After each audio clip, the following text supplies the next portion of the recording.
got back to me, and she tried and tried. So, I mean, I could reach out to him and say, like, well, much chance that Well, we can they're move just gonna forward. give us quotes, it wasn't. Oh. That's not what I thought. We can do that too, No. but they, No, I thought they were donating. like they're specialties, like a carpenter or a mason. Right. all right, I'd like to call the meeting to order. Flag. Pledge allegiance to the flag of the United States of America and to the republic for which it stands, one nation, under God, indivisible, with liberty and justice for all.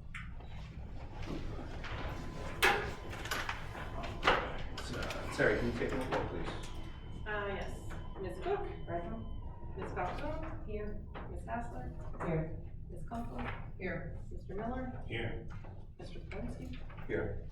Mr. Staff? Here. Mrs. Staff? Here. All right, thank you. Stacey, I don't see minutes in the packet. Because we emailed the Oh, council okay. on the 13th. Right, yeah, that's fine. Did everybody get a chance to look at them all? Any questions? I'm looking for a motion to approve the minutes of July 10th, 2023.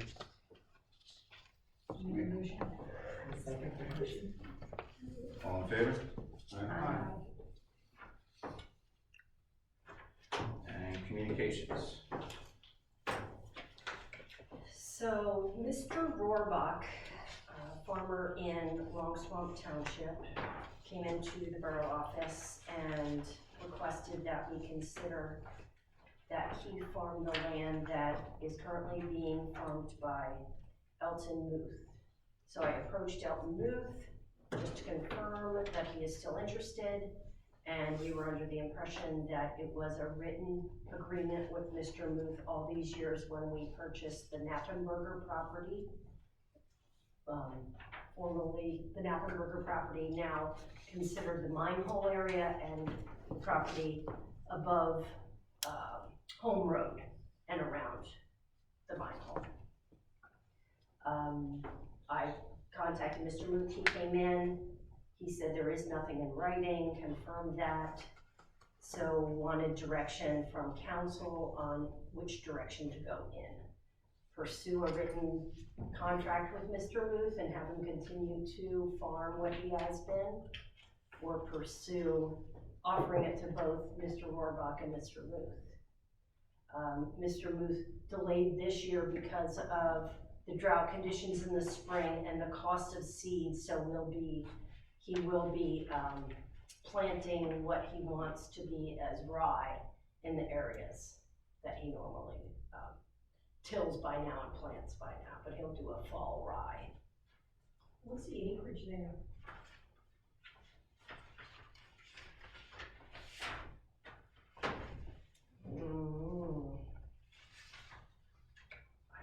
Can you,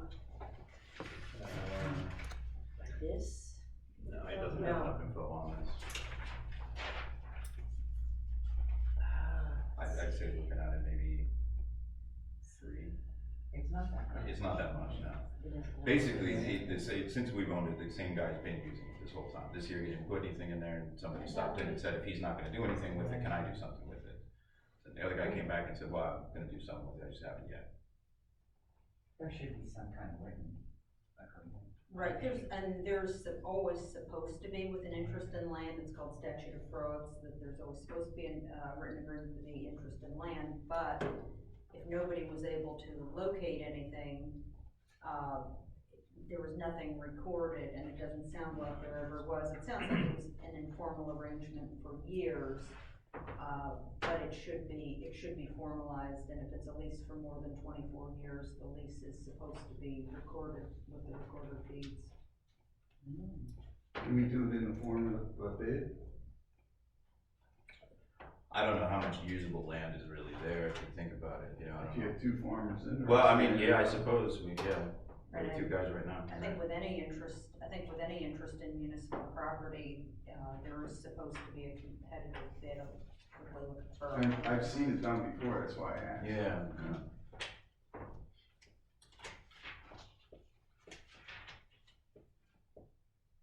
And that way there wouldn't be any hard feelings with us picking one over the other. Yeah, it's just a simple matter of who, Highest bidder. highest bidder, yeah.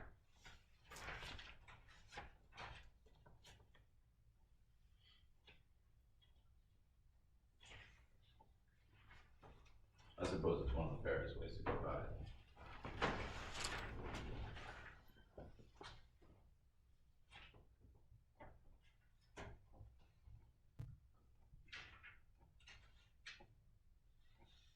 How often would we bid it out? We have to decide how long. How long at least? I'd say a minimum of a 5-year lease, just cause some crops have a 5-year rotation. Yeah, I mean, So then, they want to talk amongst themselves and say, how about this? There's not much yield off of. no, it's not gonna be, you know, I mean, I don't know how lucrative it's gonna be for the borough in the first place, but it's, I think, one of the fair ways to go about it. Yeah. Two people are, If two people are interested in it, We don't have a tax bill on it, and private property owners sometimes wanna just get whoever's farming their property to pay the tax bill. Yeah. And you let it Right. be used for crop.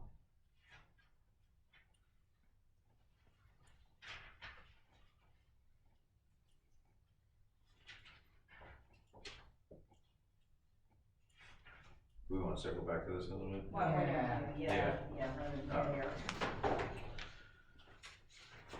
Okay, the next one, under communications, is from the Berks County Planning Commission. And they would like input on the request to change land use designations in the county. You were supplied with an email from the executive director of the planning commission, and they need this by September 8th.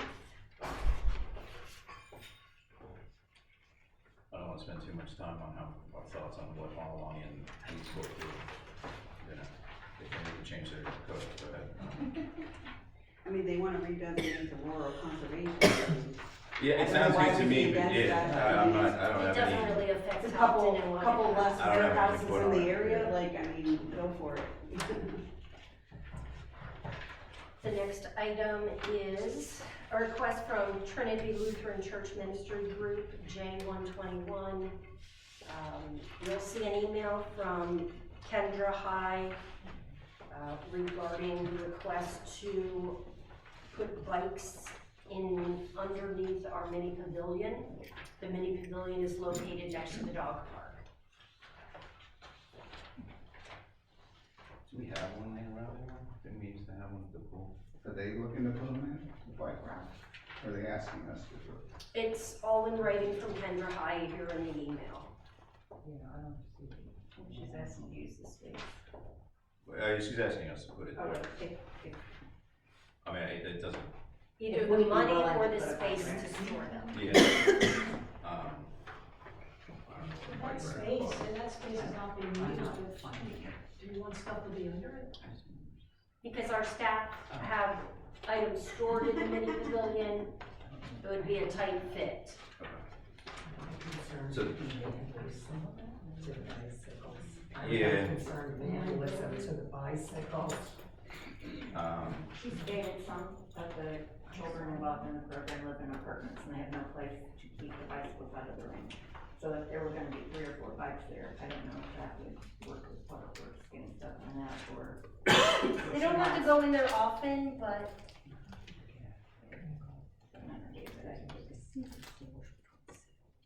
maybe there's another spot in the borough.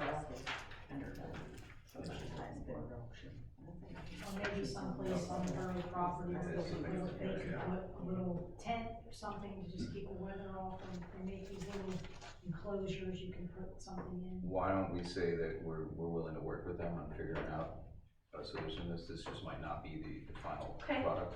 So I'll reach out to Yeah. Ms. High. And you can give my contact info, or it's on the website, so.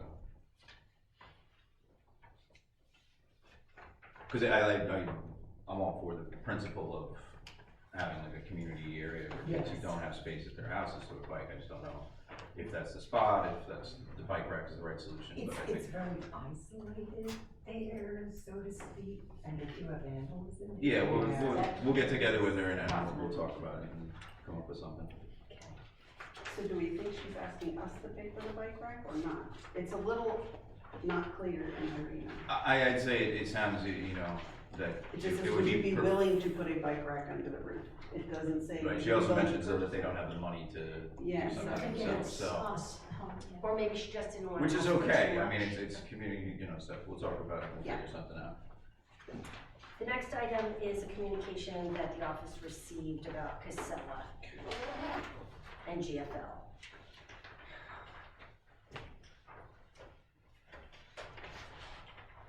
So for the community members who are subscribed for trash and recycling with GFL, they are letting us know that they're transitioning to be changing their name to Casella, but it didn't seem like there would be any change to service. Do you know, Stacy, I noticed some real small, trash trucks going down the alley. Small sized ones, have you ever seen those? They're Yeah. real small. Mhm. And I wonder, do you know if it was this company? I think that's usually Randy's one. Yeah. Randy's are small, is it white? Well, Well, they're all white, I think, and I But it didn't has- see any writing on it. It could be Randy's, Yeah. his writing is really small, that's why I asked.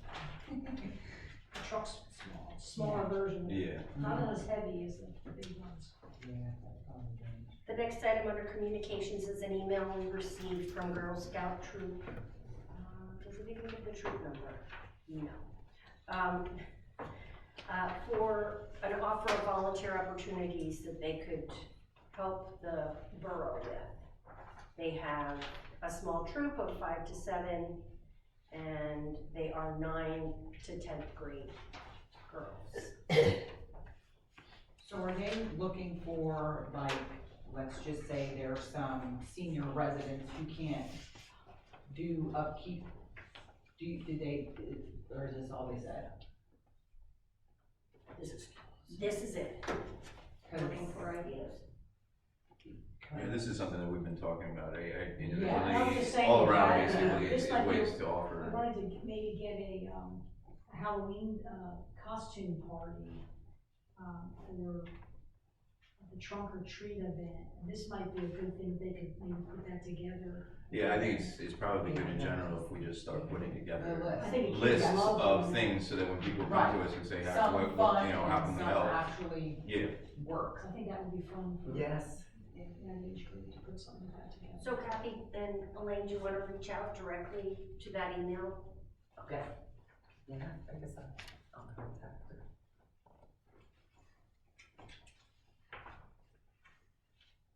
So anybody have any ideas, you can let Kathy and Elaine know.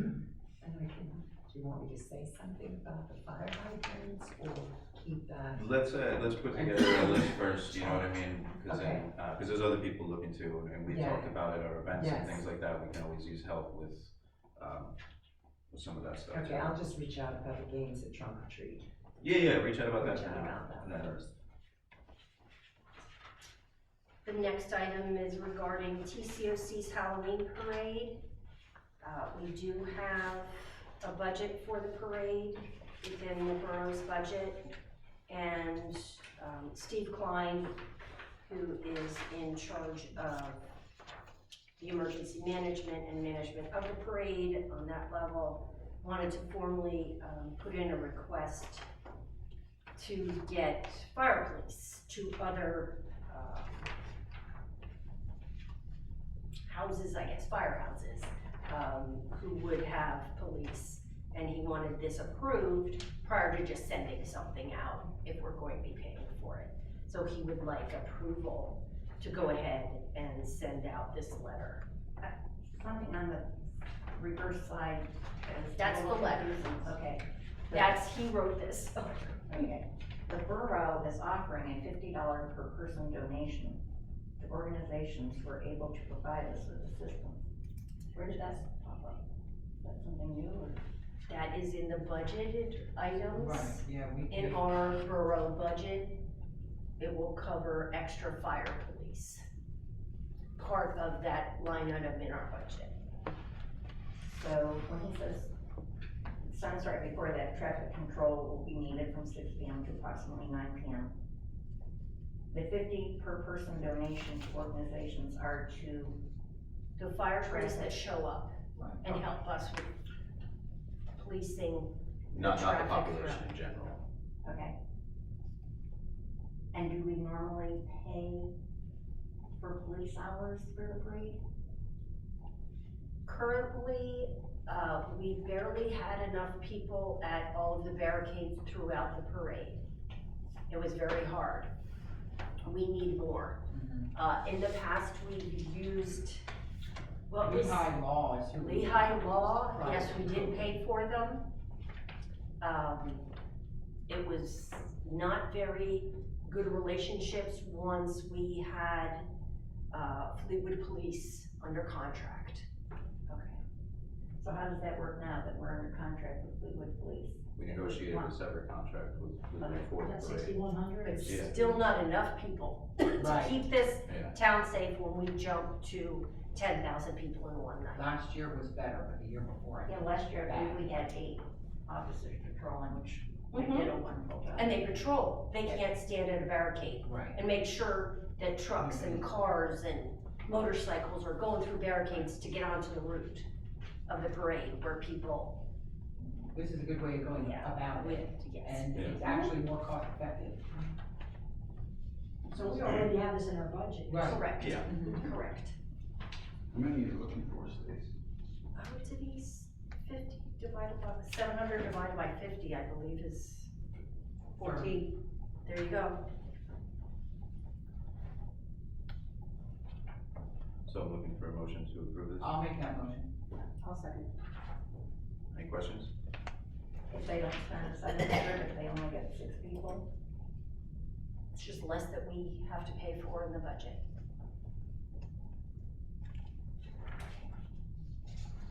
All in favor? Aye. Any opposed? All right. Next item, Topton Community Ambulance. We just wanted to update and make the whole community aware that our ambulance is fine.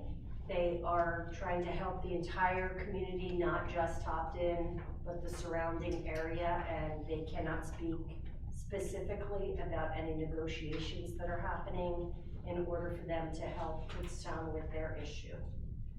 But we wanted to, encourage the community to support our ambulance and know that just because they are reaching out and may serve a larger footprint than they currently do, doesn't mean that their services in Topton will be affected in a negative way. When I had an experience with them where I needed them on, I think it was Wednesday or Thursday of this week, and they responded to my emergency within 15 minutes, 10 to 15 minutes. So they did a very good job considering they have a lot of territory. Good. Did you have any, I know this falls under their old business, but Right, no, you pretty much summed it up as for status right now. They are working for alternate locations, additional locations, I guess I should say. However, there's a lot to be worked out with that, so as of right now, that's pretty much what's definite is your service here shouldn't be affected by any of this. So. thanks, Monica. And then the last item under communications is a request from the American Legion to close the alley they call Hemlock, we call Hemlock Drive, they just call it the alley, between Hefner and Haas on August 26th for a motorcycle rally and event. Yeah. So they just wanted approval. Is that the alley between their building and their pavilion? Yeah. Is that what it is? Yeah, They it's cover basically the their whole- driveway, because there's no Yeah, other it's reason to be kind on of- it. yeah, but they know that. That's what I figured it was, I just wanted to make sure. that's Yeah. what it They was. just needed official approval. What time is that gonna be, their rally? Well, it's kind of They get very Probably most of the. brief on their website, so I They'll would show up say, when they show up. I and would they'll be say here the till whole they leave, day, yeah. because motorcyclists, yeah, just Yeah. like Ethan said, they'll show up early before the pig roast is starting. But I mean, I can tell you, living right there, the only other people who use it is Rockland has some agreement to park there. Right. Any of the people who park there, the campers and stuff, Mhm. the Legion will give you plenty of time to be, hey, we're gonna be doing this, get it out of the way, you gotta get it out of the way. you know? Yeah, they. I know they're not on a Saturday, you're not bothering anybody, so. Right. So, do we need to do anything more than say fine? Just a motion. Just a motion, yeah. Okay, I'll make a motion for that closure all day. I'll second. Oh, I think we had a second already. All in favor? Aye. And that's all I had under communications, thank you. Oh, yeah, we just gotta jump back to the, Oh, yes, Mine. sorry. Yes, Sorry, Joe. yes, the minute we, went back, and went on to other items, I found the section in the borough code, as always happens. When there are leases, there's no competitive bidding requirement the way there is for sales under chapter 12 of the borough code. So I think that you can do what you believe is the most fair option. I do think Eric's idea to just have them bid it, you know, I mean, just because there's two people involved would be the best way to go. I know both farmers, so. Okay. So just reach out to each I'd and say get just their reach offer? out, get their offer in a sealed envelope, and we'll open up the next meeting. And then can we just do like a simple 1-2 page fund lease? Yes. For whatever the amount is, for Yes, whatever the and term. that way we'll have it in writing. 5-year term, stuff like. All right, Thank you, then. Joe. Mayor's report. Just a couple events last month. It was the National Night Out. They were selling some food up here, and there was a movie at the night. There's a nice crowd that was up there. And the other one was a car cruise, which I came up pretty much when it started, and the cars just kept rolling in. I don't know an exact number. I think it was over 100 some. Scott, is that what? 117. It was great to see. I mean, it was a nice day, and the cars just kept rolling in, and there was a nice crowd, and then the crowd got even bigger for the music, so it was a great day overall. So good job, well done. That's all I got. Cool. I'd like to piggyback on that a lot. The car show was an absolute huge success. Everybody had a great time. We had a whole bunch of kids that came out and just helped us park cars all day, or well, help Scott and then the organizers park cars all day and run the event. And then, man, they were buzzing around. They were having a great time. And 117 cars was impressive. And there was some really cool stuff. If you look at the borough's Facebook, we put up some of the pictures. Some really cool cars came out. So fantastic job. And it just goes to show, like, when somebody's passionate about something and we give them an opportunity and some backing, that great things come out of this community. All right, police report, we don't have anybody here tonight. You may, because they have to juggle between. All right, so meetings. We'll just hold off on that and see if somebody shows up.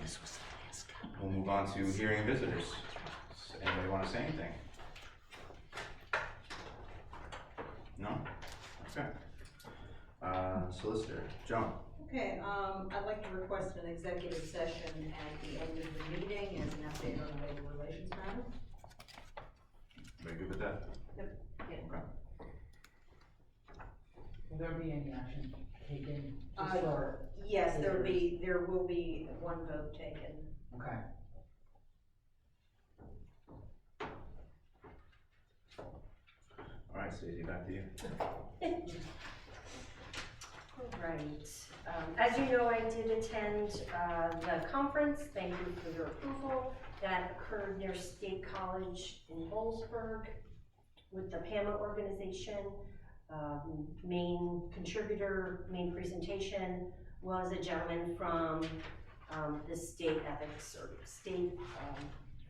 Ethics Commission and an attorney, and gave us some examples, which is always interesting, but always good real world, how to apply the ethics in your town to some of the big catastrophes in other towns that haven't and hopefully never will hit Topton. So in your packets, you have a nice little handy copy and it's free, so souvenir. Also, we met with Terry, and that will be later on in the agenda. Terry successfully completed her 90-day probationary period. Ethan and I met with Norfolk Southern representatives along with Dave Maloney's representatives and Tracy Pettichek. I don't remember how to pronounce it correctly, I apologize. We met with the Regional Executive Director for Government Relations from Norfolk Southern, and hopefully that relationship will build and we'll at least have a good point of contact whenever we need something. Oh, good. Did it change from what they gave us previously? Yep, actually, we have a business card for someone now, yes. Yeah. Good, And a okay. body showed up for a meeting and stayed for over an hour to meet with us. It was a good meeting, Yes, honestly. very We good. got to talk about pretty much everything that's come up for us, you know, the snow shoveling, people Halloween parade. parking, the Halloween. I didn't realize when the parade's going on or anything like that, we can get them to lighten up the schedule of trains for that period of time, as long as we give them enough heads up and make sure that they're going slow, although when the They whole were parade pretty is good stopped, I with don't know that. if they need to slow down too much, cause, Right. but. Well, that's But- good. I think that unfortunate incident, Ohio-Pennsylvania border there, got them thinking, yeah, maybe we should. It was, and to tell you the truth, he was pretty honest about, you know, it doesn't hurt that the company needs some PR right now, so you guys get to sit down, Right, you know, which was cool. good for them. Not that the Yeah, trains railed in Ohio, but right, the ripple effect, I suppose. finally, after how many decades? And then speaking of the Halloween parade, on the agenda as well as with Norfolk Southern, Norfolk Southern has been notified in writing. We're gonna have the Halloween parade and the dates of it, so hopefully he'll be able to do a little bit more with that. Our first preparation meeting is gonna be this month, and then it's gonna continue, and Steve Kahn is the one who organizes those meetings, so if anyone has any issues, problems, suggestions, let us know and then we can present them.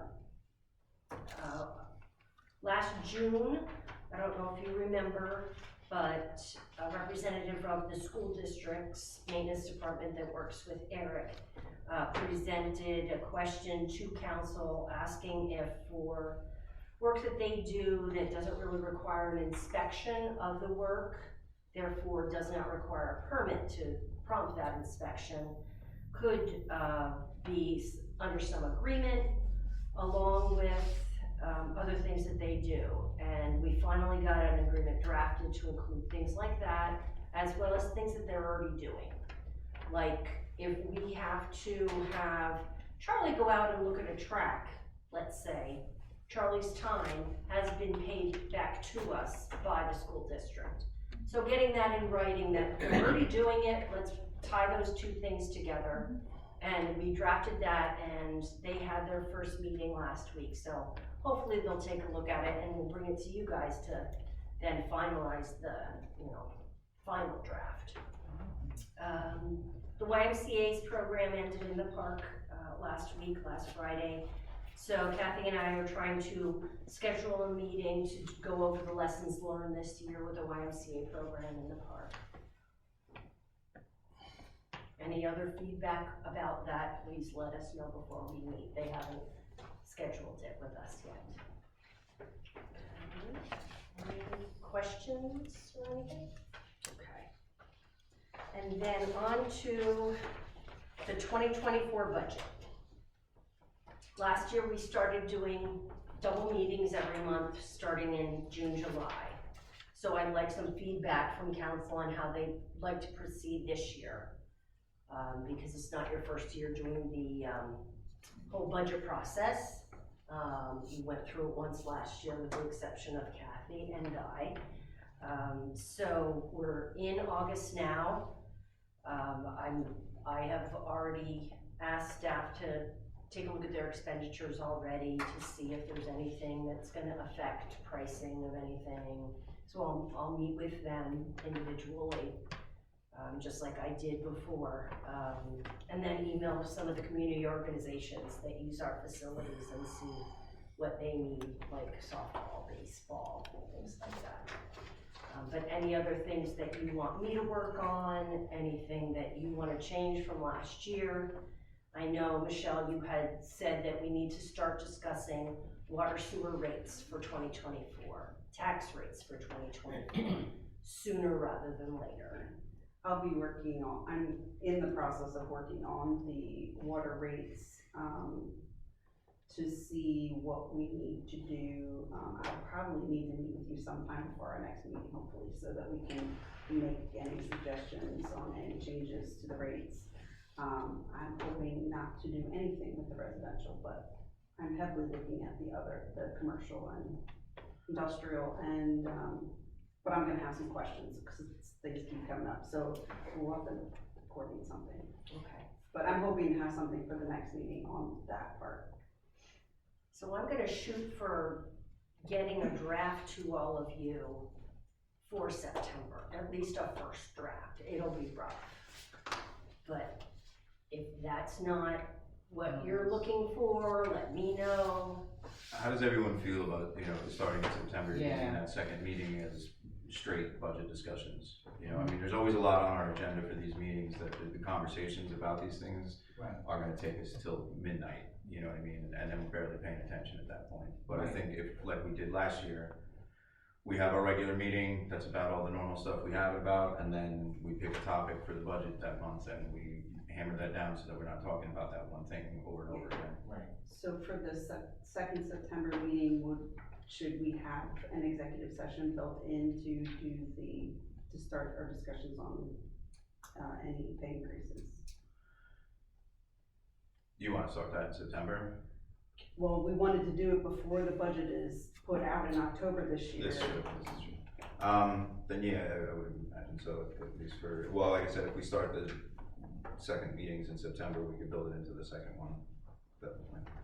By the way, I did coordinate the list of things. I put that list out and a couple people added things. If anybody else has anything to add, I'm keeping that list, and I will bring it with when we do September, so we can figure out what, Yeah, and what has to again, be I done think now. everybody, look at your committees, look at what you oversee, and figure out what the biggest issue is, and let's start, building a plan to address that. And I hate to say it, but 3/4 of the list is mine,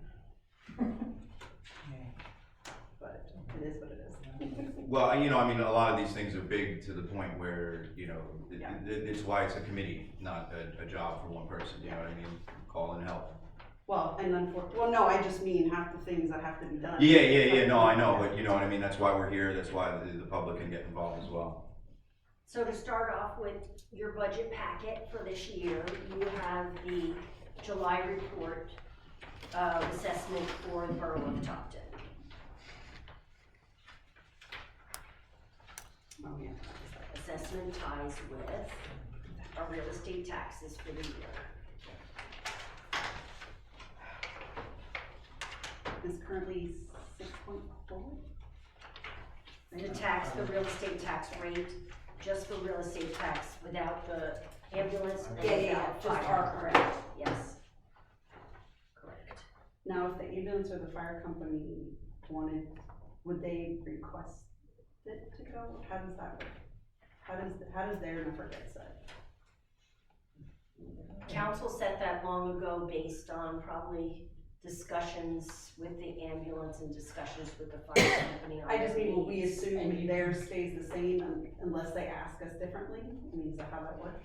Well, with fire, yes. Ambulance, I think they're just grateful for any help that they're receiving at the current time and don't want to ask for too much, especially since we're going to be helping them as sponsoring their grant application for LSA in September. Right, and I think, really not positive, it's limited how theirs can be raised for EMS, I believe, something or another. But Probably in the taxation manual. yeah, At the moment, we're not doing anything with that, and they have not asked. So, I was just curious because yeah, I wasn't sure how that happened or how whether they came to us or whether we proposed, like, I didn't know, that's why I was thinking. Well, things really changed the way the ambulance worked, like prior, a lot of that was volunteer. Right, Like strict volunteer, no payrolls at all at one time, so just with everything changing and they just couldn't do it anymore. And they had some poor management of that building when they built it. Yeah, So that's what started with all that, but they have not asked. okay, so no change expected No. on either of those, okay. And probably not for a while. It's just. Any other guidance or questions, just let me know before the first meeting in September would be great, but definitely by the second meeting in September, and I'll try to draft something up. Thank you, that's all I have. Thank you, Stacey. Committee reports, we'll move on. Public safety and personnel, Kathy. The successful completion of a 90-day probationary period for one of the employees in the borough. And I would like to increase her PTO hours to an additional 40 hours in lieu of monetary.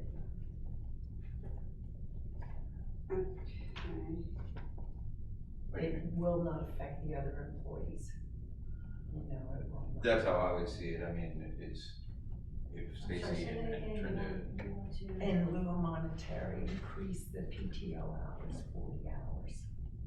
And would that be, so right now it's 40 hours paid time off to the end of the year, so when does that go to? The second, The what second Kathy's proposing, PTO, it would be, the end of next year, yes, Oh, 2024. and of next year, oh. yes, because it yes. wouldn't be fair to really ask Terry to use up. Well, yeah, I just assumed we would be discussing that to start the first of, because this one went to the end of this year, I just assumed we'd be discussing that as part of what next year would be for her, but maybe we can discuss it now, I was just like, Well, we can another just- 40 between now and the end of the year, is that what we're, like, Right, I just wasn't. You're going by, I mean, the question is, you're going by anniversary date versus January. Right. I wasn't sure how it works for everybody else. Does everybody get their vacation time the first of the year, or is it based on when they were hired? Well, this is a different case. I know. No, she is part-time, no Everybody else's benefits. vacation goes to the end of the year unless they approach council and request a rollover, and why, with the extenuating circumstances. Pay rates are looked at the end of a probationary period and then annually. Is that in the policy handbook? No, that's usually in the offer letter offered to each employee when they're first hired. Yes. So you're just stating another 40 hours through till 12/31 of 24? Is that the? To give her that, if that's okay, give her that time, yes. Totaling 80, is that what you're saying? Correct. The total will be 80. Correct. Hours. Correct, and it will not affect the operations of the office for her to be off. Okay, so, it's giving her for next year, next calendar year, 80 hours. That's what you're asking. And she would be able to, if she wouldn't have, let's say, give her some now, that if she would need the PTO now, she could also take it at this time too, but it would carry over to 2024 also, because. Carry over to 12/31/24. Exactly, but it is available for her to use right now also, if need be. Because part-time employees don't get any of the Yes, vacation, personal, she gets sick, nothing like or paid that. holidays. So is that a motion you're making? Yes, I would like to make that motion. Do we have a second? I'll second. Any questions? All in favor? Any opposed?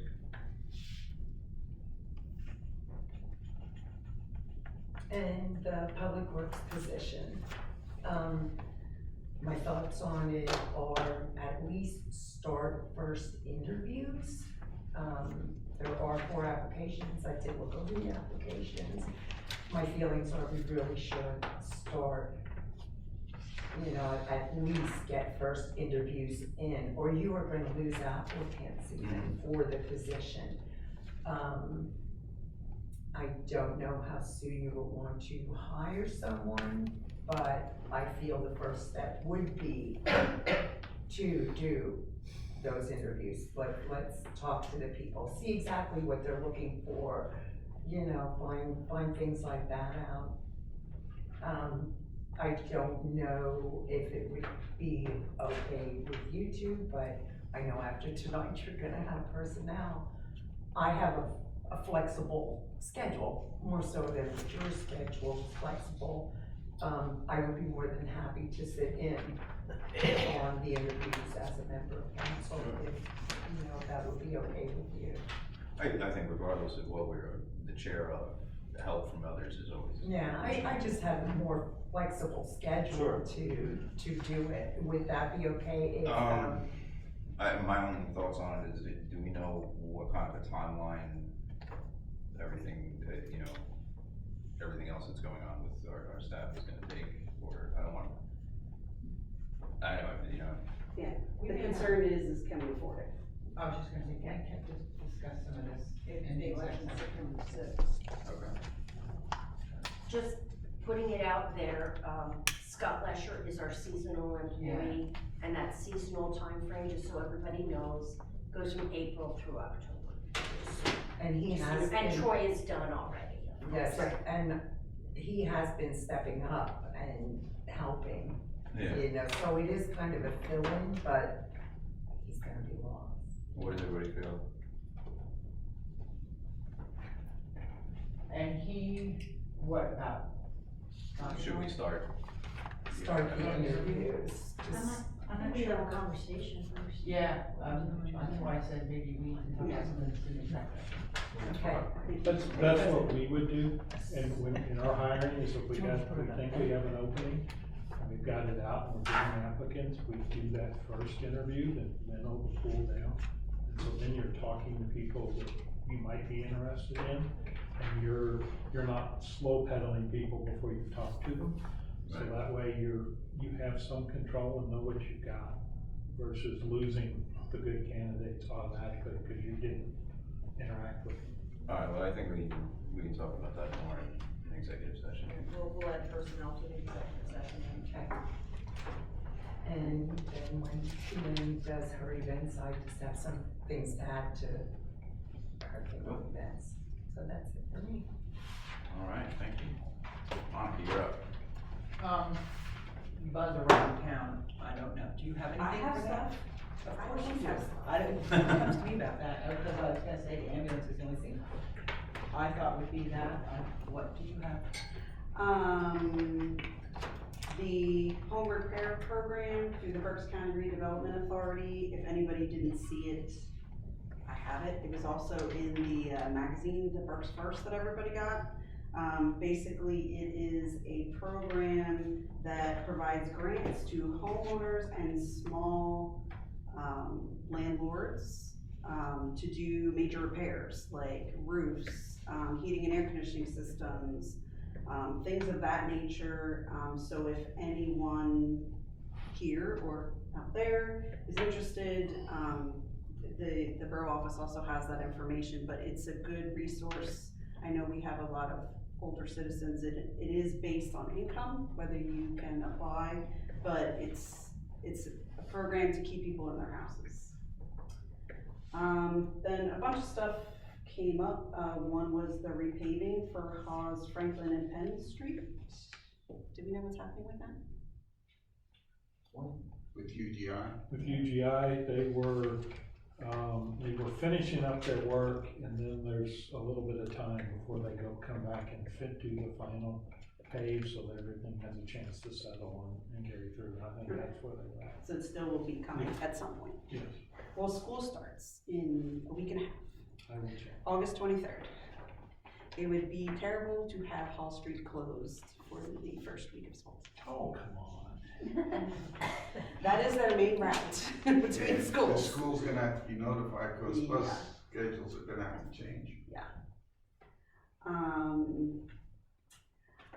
There also is, you know, as usual, a ton of rumors going around, including one that we are trying to take in medical insurance away from our employees, which is flatly untrue. We are looking at some pricing, but we are not trying to take health insurance away from anyone, just so that's clear. And of course, the water bills, since they came out, was another big ticket item. There were a couple things said that were not even close to being true, including that 90% pay twice as much as they used to. In fact, over 50% of the bills are minimal bills. So that one is not true. But the big thing is just to get people to realize that the potential is, if they're having a high reading, that more than likely they have some kind of leak. Whether it's, I mean, we have hard water. It's hard on plastic. I mean, my house is gonna be 20 years old this year, and I've replaced every part of every toilet in my house at least twice over. I mean, it's just how it is. I replaced outdoor faucets, I replaced indoor faucets, I replaced shower cartridges, you name it, anything and everything can leak.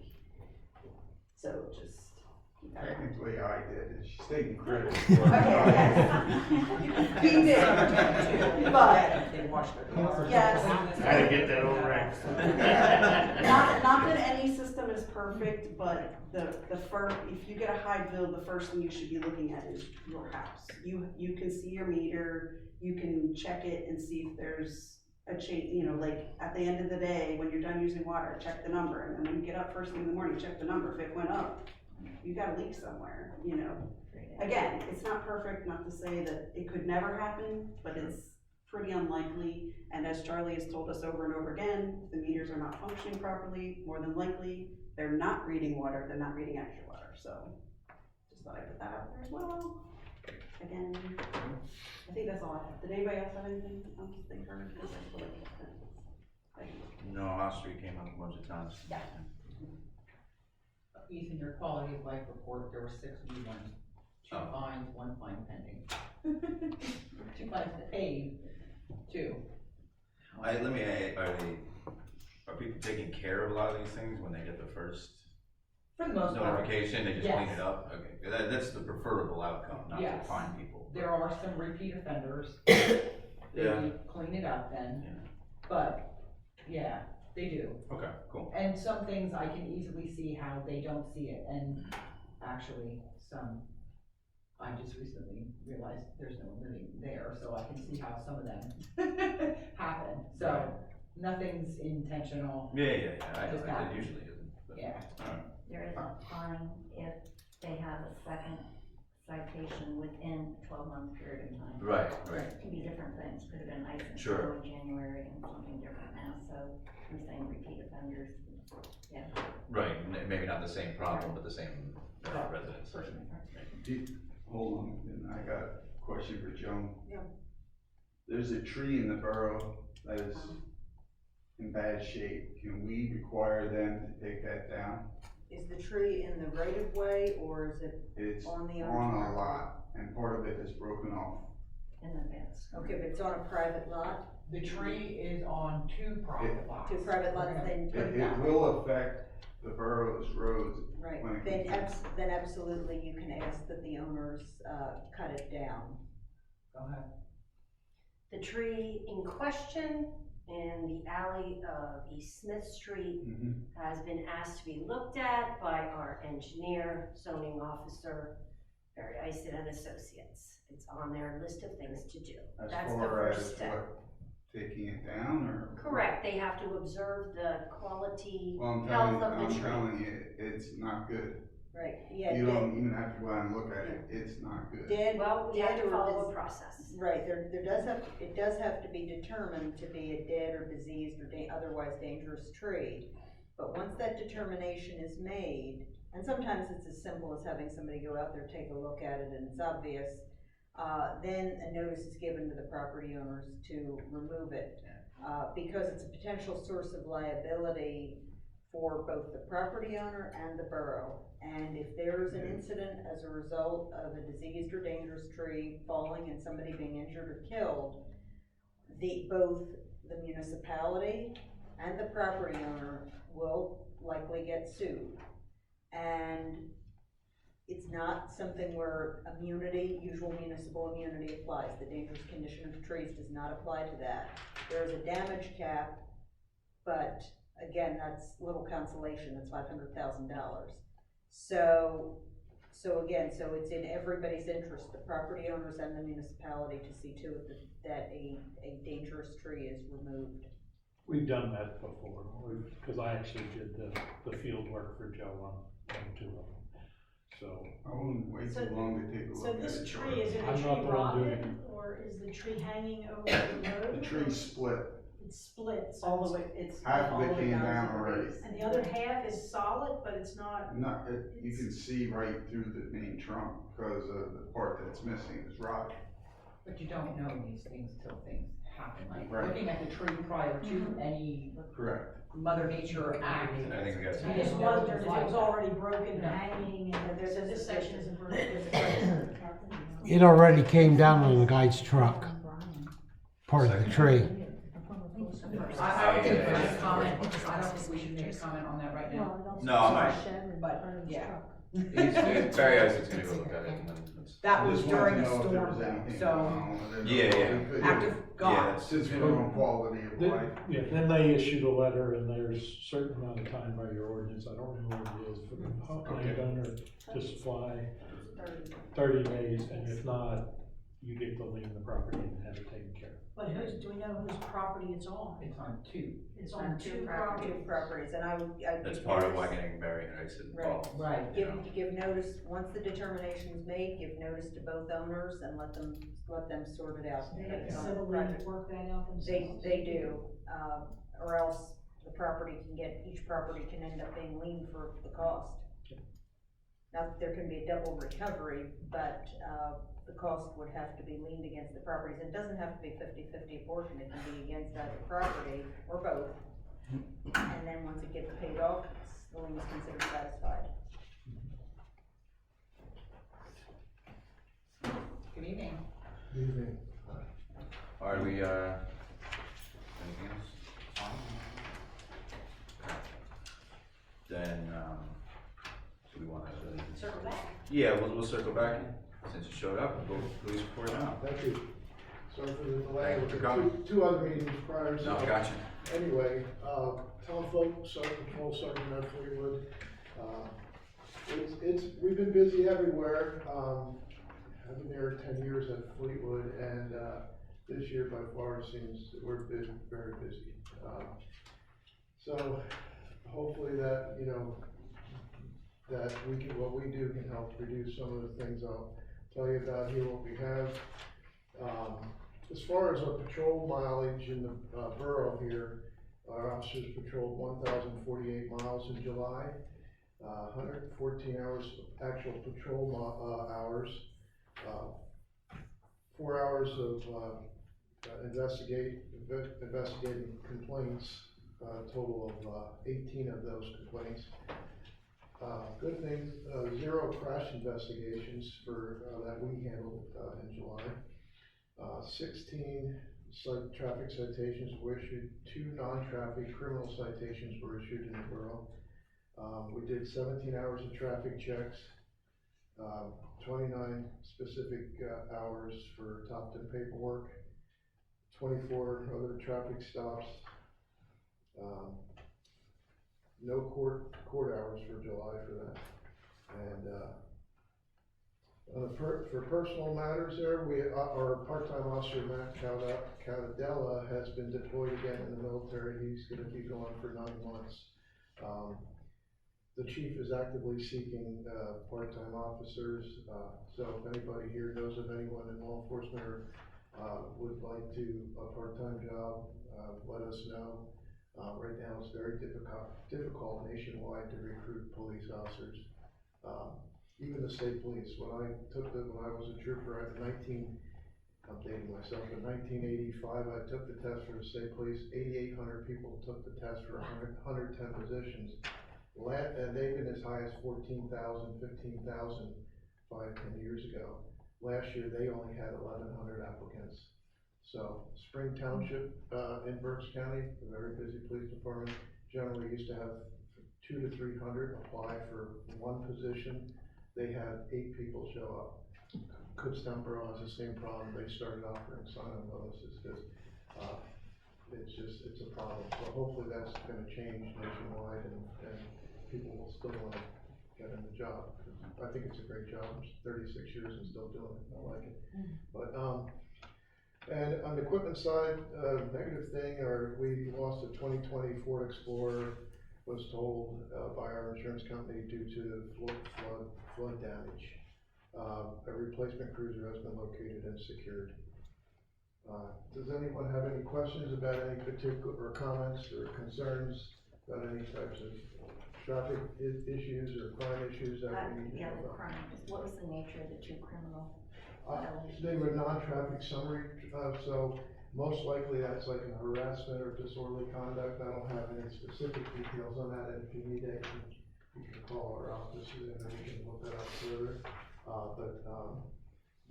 Non-traffic citations generally for a summary offense could be underage drinking, it could be like a summary disorderly, summary harassment, something like that, nothing misdemeanor or felony.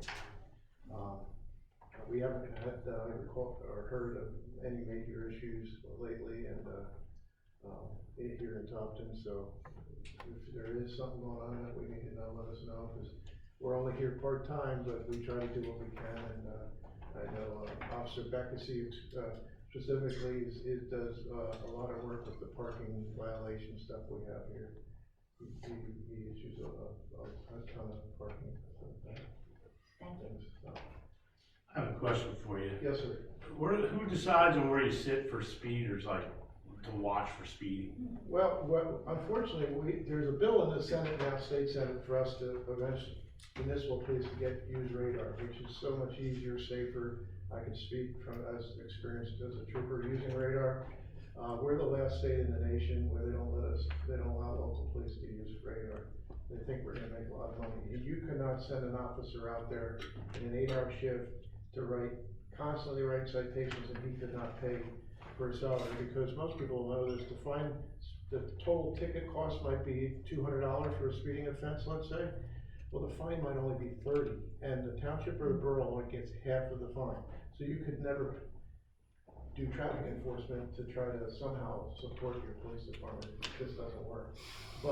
So what we're stuck with is clocking someone with your speedometer, which we have certified speedometer, so you gotta stay 3/10 of a mile even with the car pace with the car in front of you. That rarely happens, especially in a borough, it won't happen. So we use either NRAD, where we set up the equipment on each side of the roadway to go through a laser and it times you, or most popular, we use stopwatches, which are calibrated. And then where you see the lines painted out there on the busier roads, we time people in them time zones. So if they're going over 10 miles an hour, then we can stop them. And that's pretty much how we do it. Because Home Avenue there, I walk that street a lot, 3-4 times a day. People come from like the bank up towards the light, and they're going well over 25. Yeah, and I'll spread the word to the officers to let them know, because we do have stripes, timing stripes on that location. Speeding's a problem all over, it's not everywhere, and we're working hard at it, and everyone's running late this day and age, it seems, and especially at shift changes, we have a lot of problems with that, and we get a lot of them, like, whether it's Fleetwood Lions Road, Pricetown Road, or any of those roads are 40 miles an hour, 35 or 40. We get a lot of 65, 70s, people passing going 70. And so, as speed kills, I've been a fatal accident reconstructionist when I was in the state police. I'm about to be that again. I got some more training to do in a month. And what we found is speed's one of the biggest factors of serious injury and fatal crashes.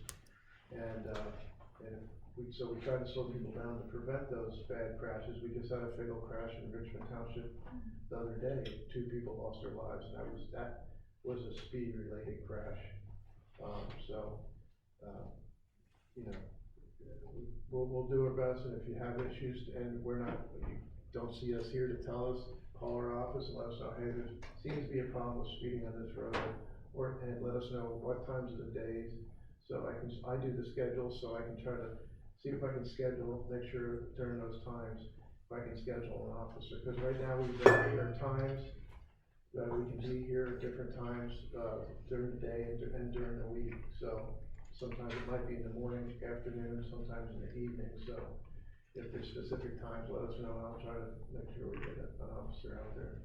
Thank you. Yeah, what did you say, like 3 o'clock? Yeah, it's usually around Schools like 3. coming up, you, I probably, if you even just sit on Home Avenue, they probably get the gist and slow down. Yeah, I used to sit in the park, the stone lot there and get them, They often used to sit there, but I haven't seen them there in a long time.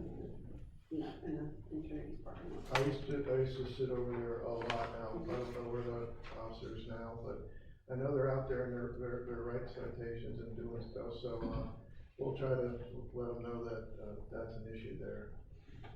Thank you. Before you leave, you had brought up, Home Avenue, there's an exceptionally wide commercial vehicle that is sitting, parking along Home Avenue. Kind of across, almost just up from that parking lot.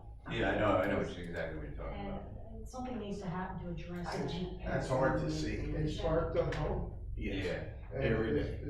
Not having your parking. Vehicles can't get through, it becomes one lane with Okay, big vehicles. Does your parking ordinance, I don't have it in front of me or anything, but does it say usually the commercial vehicles, if they're over 8.5 foot wide or something, then they're not allowed to park, or if it's a truck over 11,000 pounds, they're not allowed to park on a borough street? I don't have that in front of me, so We don't have that across the board, Yeah, I we believe don't. that has to be in certain areas and it has to be signed, it has to be. Okay, so that's enforcement issue, but if it's a safety issue that is blocking something, we can try to make contact. It does push every car across the yellow line, you can't get around it There's without. no, it's a big Is problem. it a resident parking a big, just? Yeah, Is the it owner verified? recently purchased one of the houses there, and Is at that location, any rear parking anyone aware of or anything? Wouldn't fit back there. no, the alleyway is pretty tight going Well, that way. maybe it could be nice to talk to the church and see if they'd let them rent part of like a space in the lot or something. That was the only solution I could think of, but it seems like I'll a see matter. Right. Has he been notified? We're not really sure there's anything we can notify him about. Right. So there's no, And who are we to say, go ask the church, you know? well, it's causing a hazard, I would say, on the street. Yeah, I agree with you. We should have thought about it before they. Can we put a sign there? I mean, is that something that's a matter of? We'd have to pass, We'd have to we'd change have to change the the ordinance first. Well, then We should can we do make a that. motion tonight to do and put something together? So this is, or is it a safety issue? Do we have rights in it? Well, if you're going to place a sign that for no parking would be an amendment to the traffic and parking ordinance, which you can do. Are you aware that? We would have to have it. Yeah, it can't pass it. Right.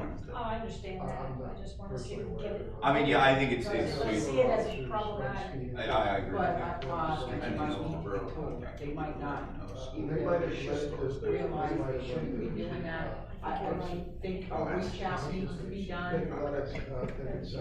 We can't tell them where to go though. No, you can't tell them where to go. No, we but- can't tell them they can't put it there. But yeah, I mean, you can Right. start with that, see if that solves the problem, and if It's it, been parked in makes town them for over a make year. a decision to park elsewhere, and then, provided it's not someplace else in the borough where it's not safe or legal, then it's problem solved without having to write a new ordinance and advertise a new ordinance, and if that doesn't work, then you have to take the next step and consider whether an ordinance is in order. And they're on an emergency route, so they have to get it off there. I mean, we And the can send current a traffic letter. and parking ordinance, yes. Okay. Yeah, I, Please do talk. you know, to me, that would be, Because he may not have any common sense. what, No, that may it's a not- danger. Right. And if you do decide to post something, just send us too, so I can give our officers a Yeah. heads up right away. You know, the truck there. I know in other boroughs, if they have an ordinance, 11,000 pounds or more, they can't park unless they're delivering. And if it's over 8 foot wide, or I think it's 8.5 or wider, like, so that covers like race car trailers and stuff, they're not allowed to park on the borough streets, so. they can get cited, so. Right, he has brought it down. It was parked more towards White Street, and it was really nasty when you make that turn.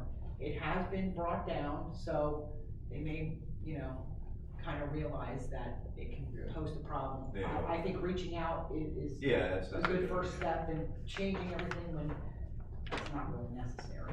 Yeah, well, I also believe we had a resident who'd like to speak. Yeah, quick question. sure. Maybe you could speak to the problem at the four-way stops, because, for instance, East Smith and St. John, where some of us live, Yeah. some people don't stop at all, they keep the same speed, some people slow down and drift. We've contacted the police multiple times. When they came a while back, they would sit right there, so of course then everybody would stop, and then I followed up, I was told that, I said, why can't you just sit like in our alley, and then when they go through, start giving some tickets, and I was told that that wasn't something they were going to do, so could you speak to that? Well, you have to be able to see the violation and see that they clearly didn't stop where they're supposed to stop. I believe several years back, when Chief Stinsky was here, he had us stop out there. I would park like halfway down the street, and you could still see, where I could see at a vantage point and see it. But no, if it's properly posted, we can enforce that. And if there's particular times of day or something that it's worse, once again, we'll try to schedule officers at that time to try to watch it. But I know a while back, when we did check that, we actually were keeping a log, and I think there was only like one violation at I forget how many hours, like 14 hours. Yeah, I know at one point you did do a big thing there. And it really was, we didn't have a lot of problem. Now, maybe we were missing at the time, like granted, we were only 40 hours a week, so maybe it was state police. And getting back then, they do not enforce local ordinances or parking violations.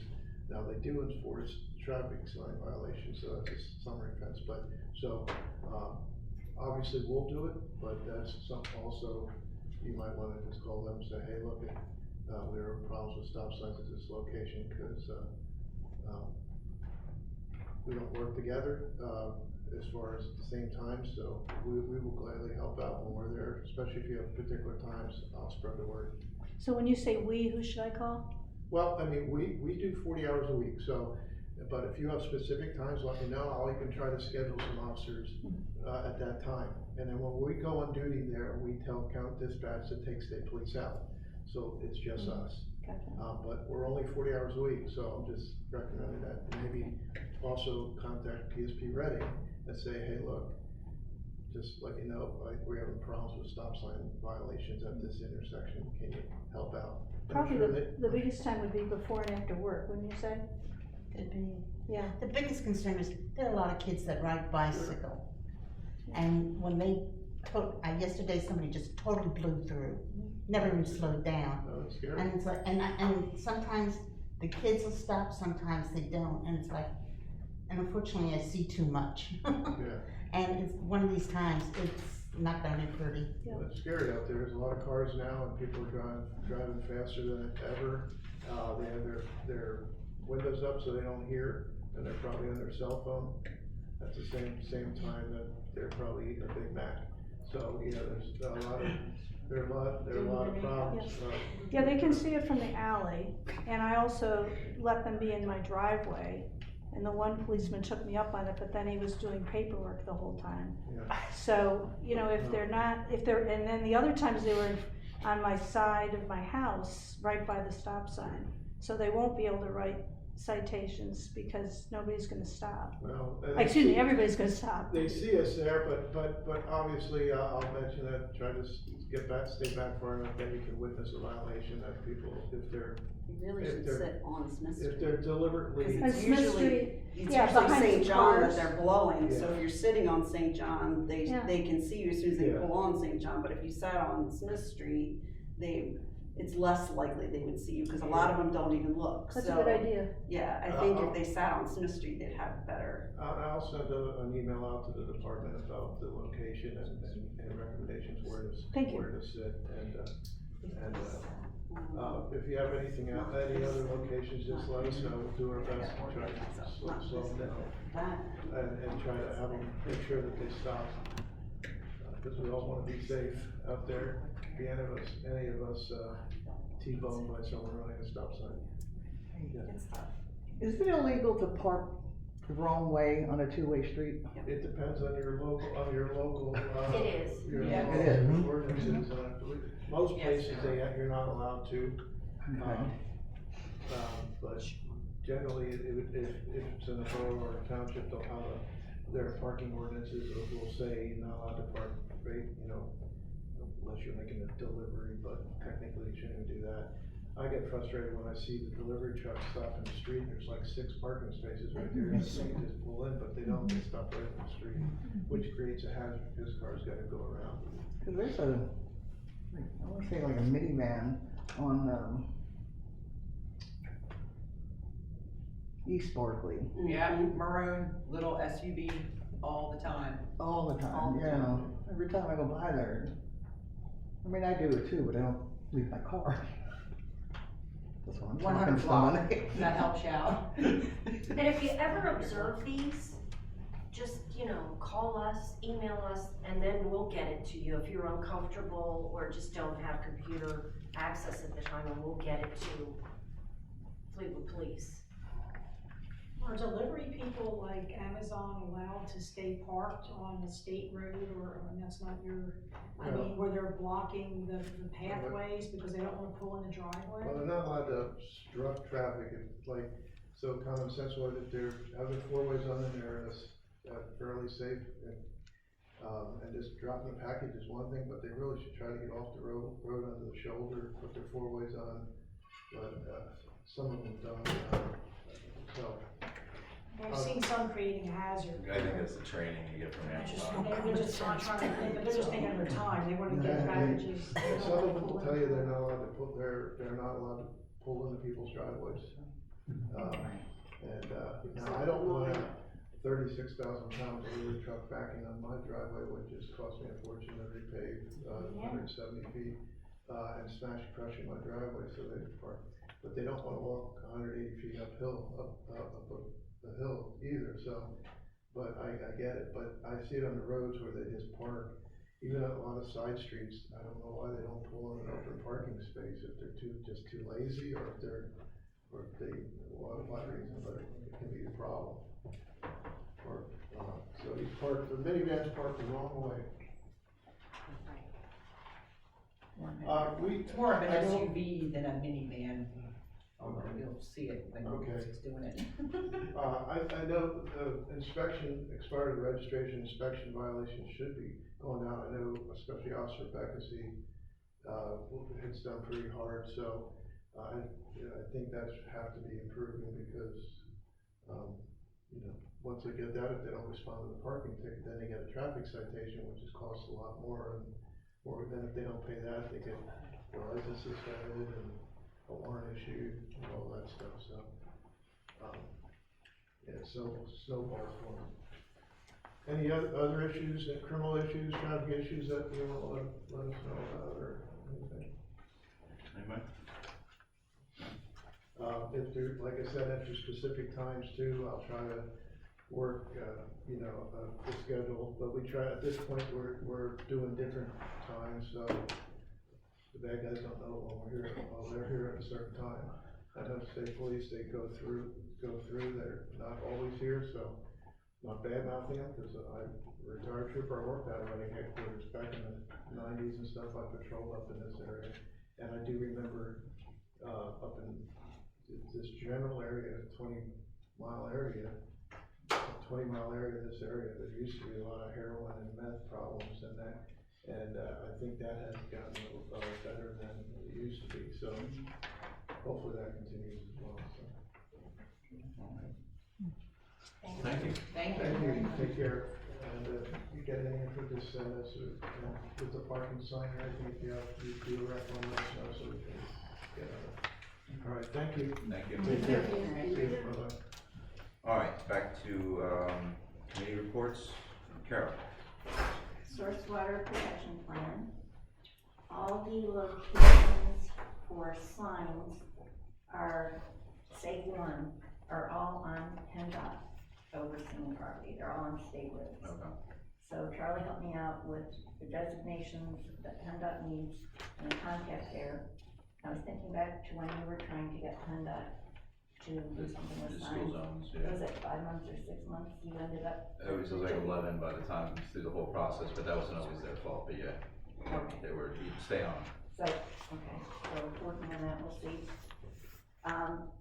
The MS4, municipal separate storm sewer system, we have requirements each year to fulfill, and a report is sent in by the borough. One of the requirements is education, well, several of them are education. We have wonderful training, or teaching, 2 classes, a week or 2 ago. The head watershed steward lady, who oversees all of Berks and Schuylkill counties, came to Topton to teach these 2 classes. She brought with her some wonderful 3D setups, and there were hands-on activities, and she was just awesome and explaining how water flows, why it's important, all the different things that most people don't think about every day. So those went really, really well. And the other thing I'm working on is a 1-page, 9 pre-selected, pre-committed locations to put up flyers. I want something eye-catching, and I'm still researching this, with a few bullet points. If you write too much on that information to teach people, they're gonna blow it off and not bother. So I'm looking for a graphic, and hopefully within another week or 2 I'll have something and get those posted all around town. Those classes, were they at the library? Yeah. Okay. Are there more in the future planned, or? No. So in order to count that in our report for next year, because it ended at the end of June for the previous year, I'll need curriculum that was offered and participants. Any information you have would be greatly appreciated. I'm sure whoever held it can probably get you a curriculum really easy. How many people attended that? There was a total of 20. Oh, wow, Okay. that's really good. Great. Cool, anything else? All right, then Elaine, you're up. Well, since our last meeting, we had 3 events, and they all went very well. We had a senior luncheon, which we had a record number of seniors. It was almost 75 people that attended that. And that was held at the pavilion, all went well with that. Thank you, Stacy, she had got some additional supplies that were needed for that. Feedback on that was that everybody had a fantastic time. It was a great day, we had great weather. Couldn't have been better with Really, support. really couldn't have been better, Yeah. all went very well. Then, of course, thanks to Scott and his wife and Tom, we had a wonderful show of cars at the car show. And we also were able to have our girls softball league provide the food, and therefore, gain a lot of funding that they really needed. So they really beefed up on supplies, and they served food, and they basically handled the entire event. Yeah. We also had, an ice cream, oh wait, was the ice cream truck at that event? Or was Yeah. Yeah, that event was the ice cream truck, and he did very well. So that all went very well, and then we had the National Night Out, which we had at least 55 people attend the movie that night. And we had a great turnout for all the organizations that served food, went very well. Again, great weather. Thank you, Kathy, she's been our volunteer and now additional council member on this, and her help's been invaluable. So all went well with that. And I have, for special events, since Ethan, you have on here that you're gonna be making some changes. I put together some things to transition Kathy into the chair position for that. Okay. That I'll hand over. And also, so during the time I've been in charge of special events, which has been the past eight months, I found that really what the committee's responsibilities are should be more limited. I think that we're at the committee level, there's too much that's being done at a committee level. So what I've done is I put together a little bit of an outline so that we can have some responsibilities, and most of it's still gonna fall on the committee, and the chairperson's gotta manage all of that. But there's some duties that are gonna be required really from our business office as far as making calls and following up on participants for events. And I put together a little outline. I've also made copies of different letters and things that will help Kathy moving forward for fundraising. We also, since I'm speaking about fundraising, I also have a book that should stay in the business office so that if it's ever needed, all the information with, I have a whole organization list of different special needs that we have from special vendors. I have all their contact information available, and it should stay in the office, but we also need to keep a copy there of everything so it's accessible of what we're doing.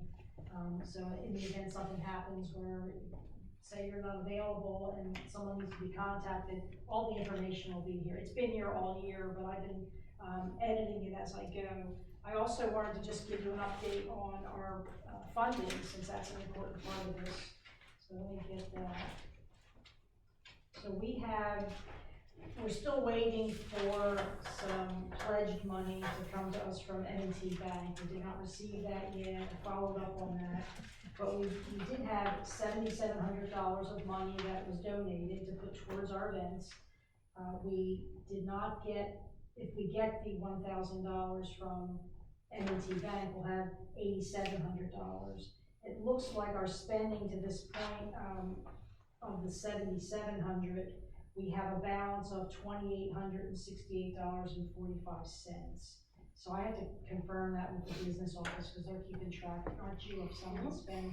I want to just make sure that number's correct. So I'll send you an email on that.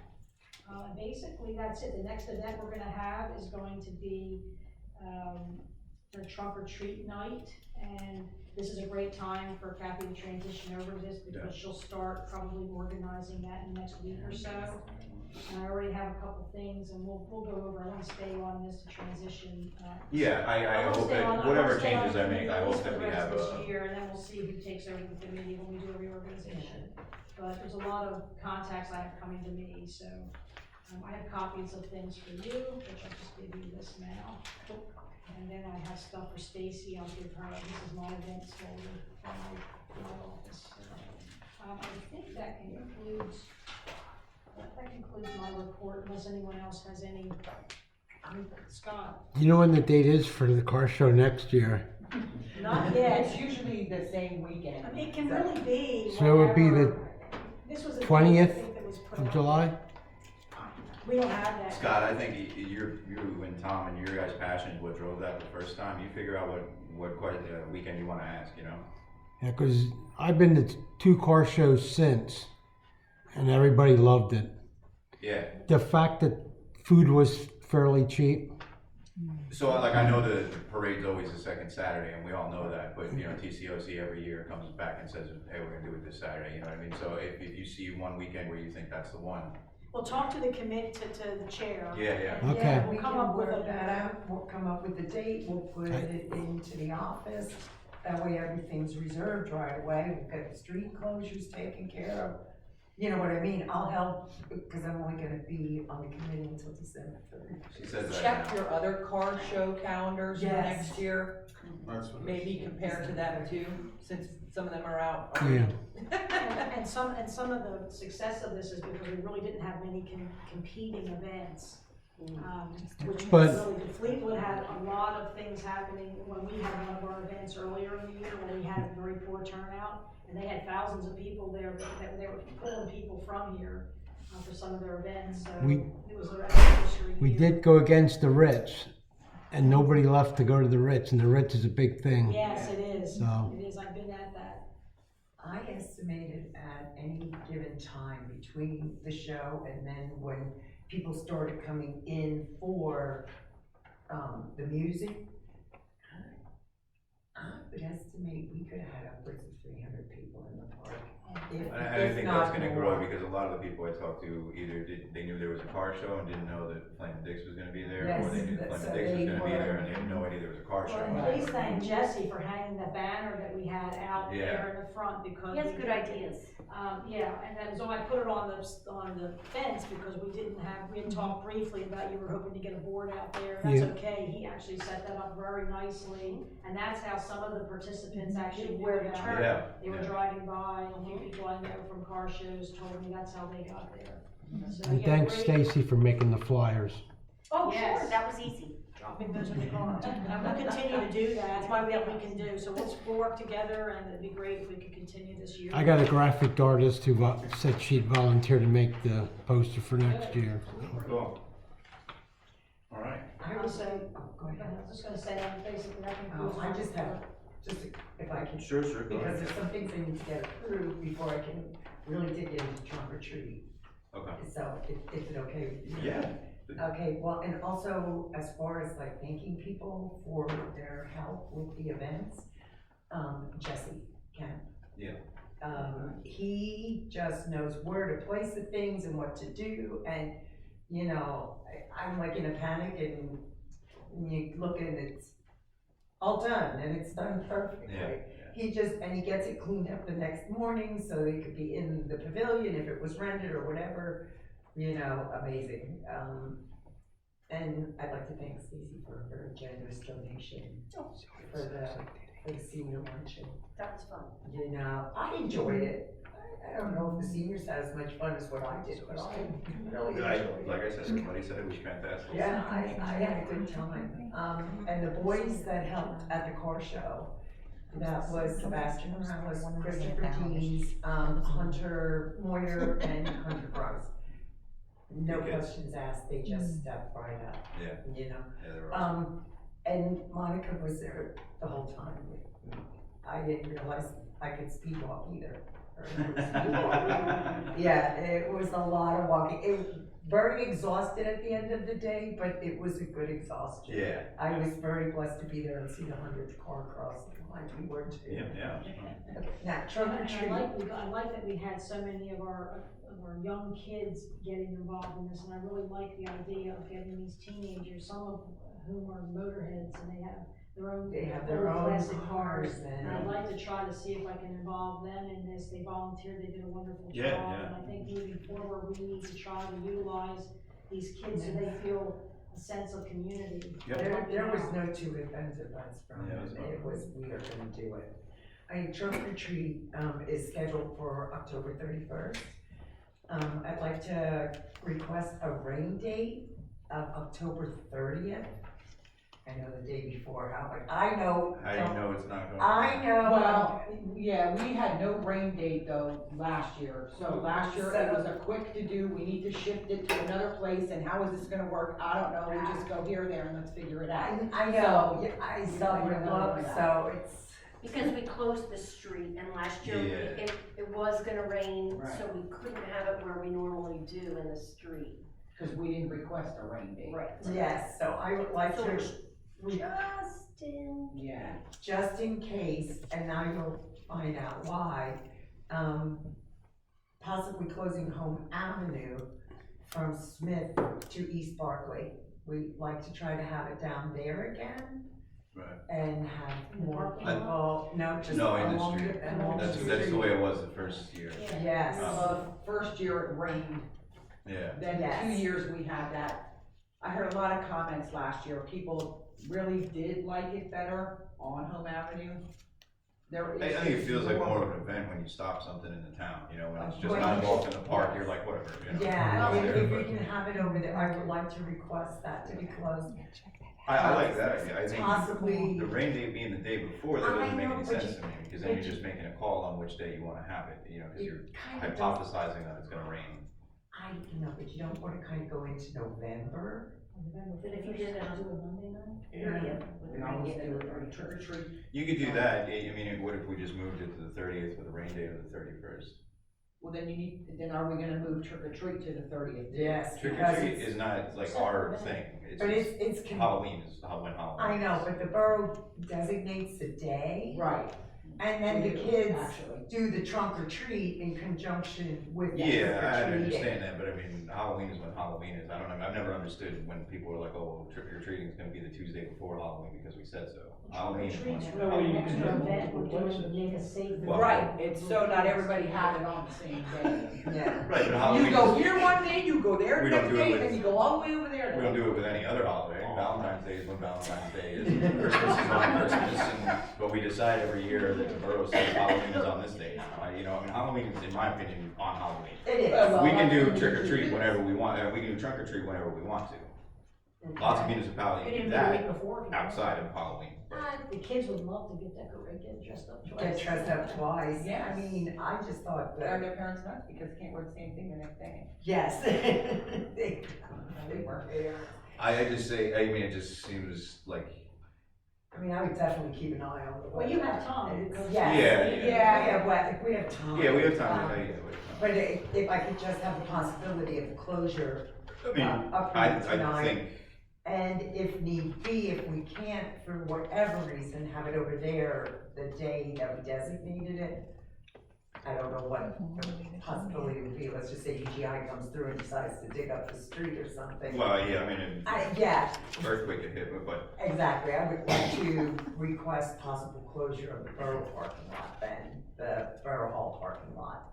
If we, As- Are we still gonna talk about days yet? Are we gonna table this for? do you wanna wait? yeah, let's just wait, we'll discuss it, and we'll put it all together and then Okay. figure it out. I don't think we need to take action tonight. What if we asked Trinity if we could do it in their parking lot? Cause their parking lot is huge and That it's is, flat. that is a pretty good idea, and it would be a Ambulance quick and move. fire go in their parking lot already to begin with when we're on that Yeah. street. Yeah, So- well, if they went towards the back and had their lights, then the entire lot would be like lit up and everybody else, like they could I'll, be across the back. you know what, we're already gonna talk to Kendra We about, filled that whole street down and up. I know, that's what So I'm they're not saying. gonna- but it's the Not same, it's the everybody same gets kind of that way, it's the parking same lot. organization, so who do we talk to? The people who are helping others that have the. We All put right. everybody in this parking lot and that parking lot is there. Let's table this for now, and we'll work out the details, cause there's obviously, we're all over the place on what we're gonna do, so. Okay. But we'll get together outside of this. Okay, that's fine. That's fine. Park there. All right, So anything we don't else have to for, Walk all the way across town and help. Just saying. I just don't think it's big. Now, and if anybody wants to know what I want to know about the live program this summer, just see me. okay, Let you know. all right, then moving on, we got streets and properties, so that's me. High Street, the paving project, Scott went out and looked at it, the first section, I think he's at about 530 feet or so, absolutely needs to be done. He came in at a number though, at about 90,000 to do pretty much all the way out to Main Street. I told him we'd talk about how much we felt like spending, it's all liquid fuels money, so it's not like it can go to another use in the borough, we just have to figure out what streets we wanna put it on.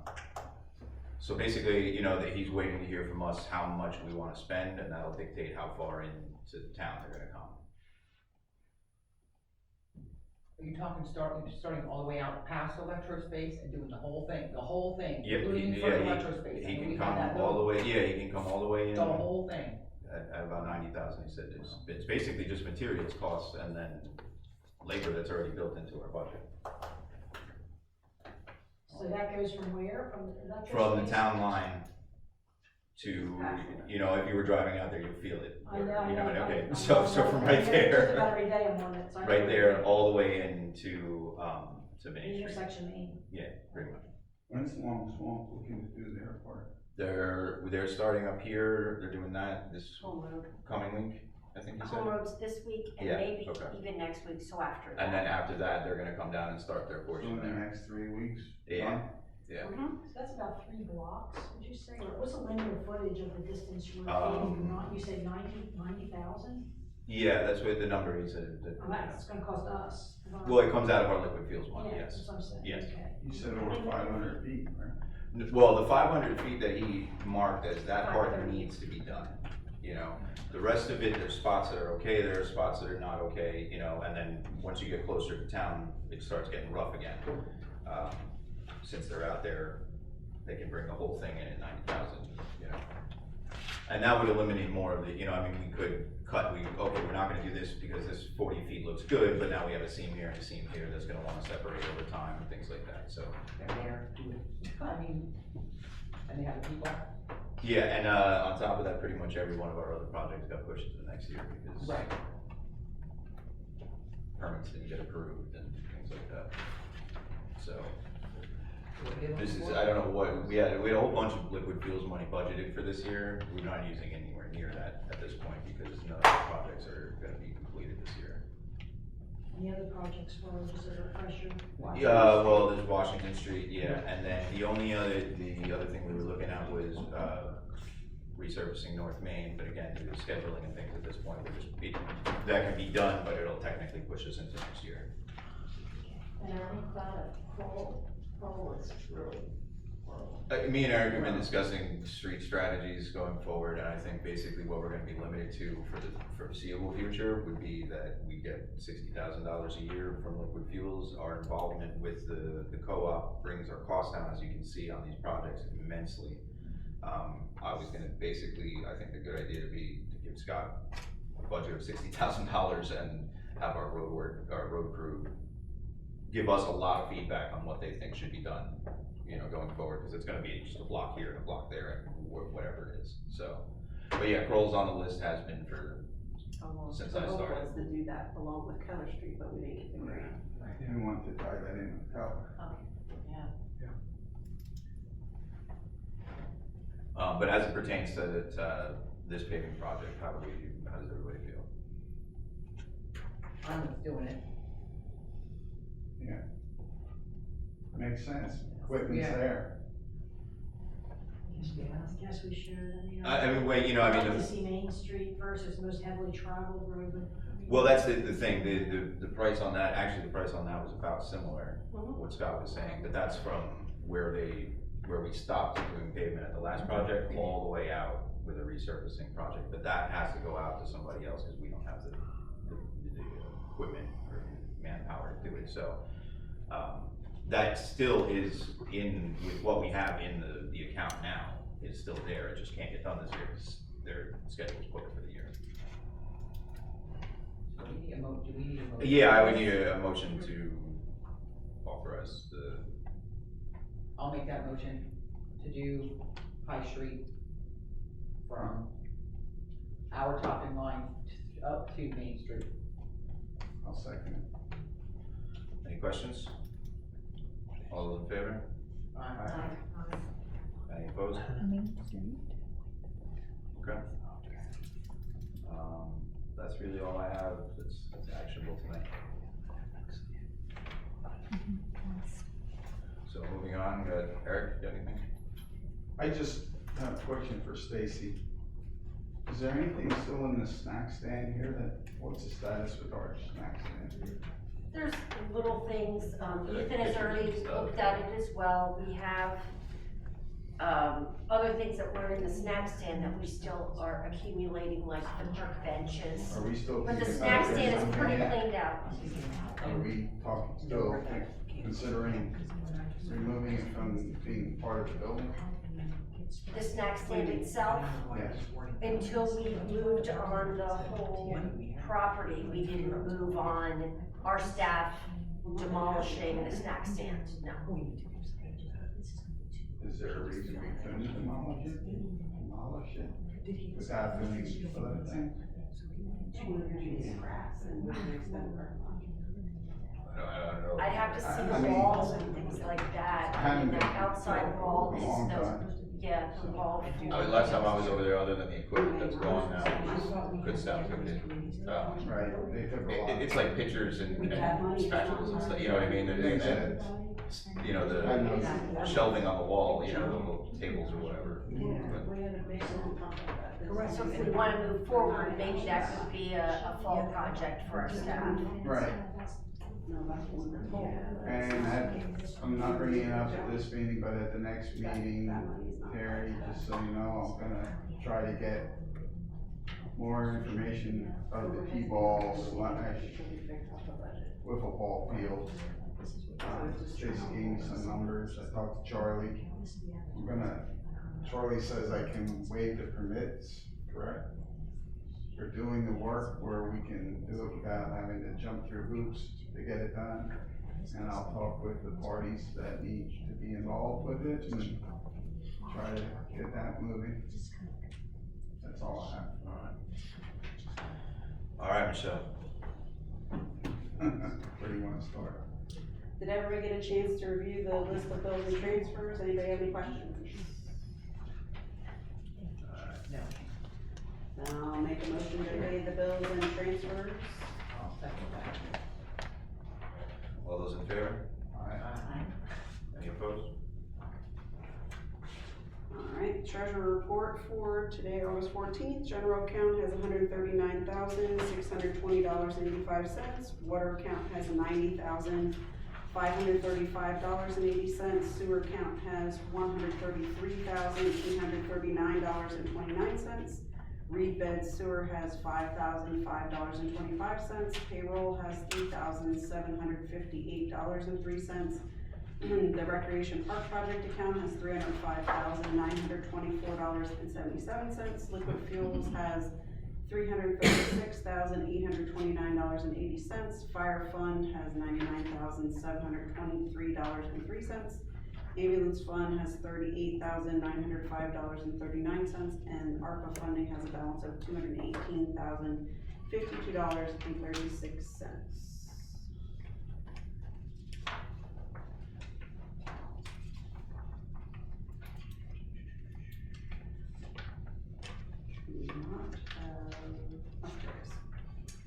Water bills went out right now. Obviously, we're not even to the 30 days. Right now, we have a current balance due of $140,000 and change, but we're gonna meet the 30-day mark, so that's not that big a deal. An update on the request for proposals for auditing services for fiscal year 2023. Do you have an update beyond what you told me last? Just that, it's advertised, we've received much interest. They have until September 25th. So it's, at least we have a lot of interest from the email we sent to those who we knew would be interested or were referred to. And there is an accounting shortage across the country. Our current RKL auditor will not be responding to the request for proposals. Oh, that's a shame. The guy's retired.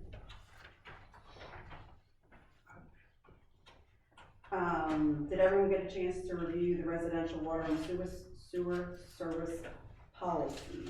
Does anybody have any questions or anything?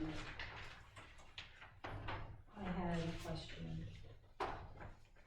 So we're doing both a service charge and a late fee. That's not in this. That is the next thing we're gonna. Oh, I'm sorry. This is basically how we handle changing out meters, or if there's a meter problem, or things of that nature. This is the one I emailed to everybody right after the last meeting, maybe? Oh, wait, you mean the water? No. Residential water and service. You're talking about a resolution, correct? Yes. This, not. Oh, yeah, maybe in what you were this, working on. yes, Okay. okay. Is that what you? This is the one, isn't this the one I was working on? Correct. This is the one. So Correct. in here, it basically does discuss the fee and, but you would rather talk about it during this? Well, there's no amounts in here though. Right. Yeah, that we were gonna talk about during next. that. Yes. So Michelle, at the last meeting, Monica, I think, was one of the people who brought up, how are we doing, because it was on the, the agenda upcoming as well.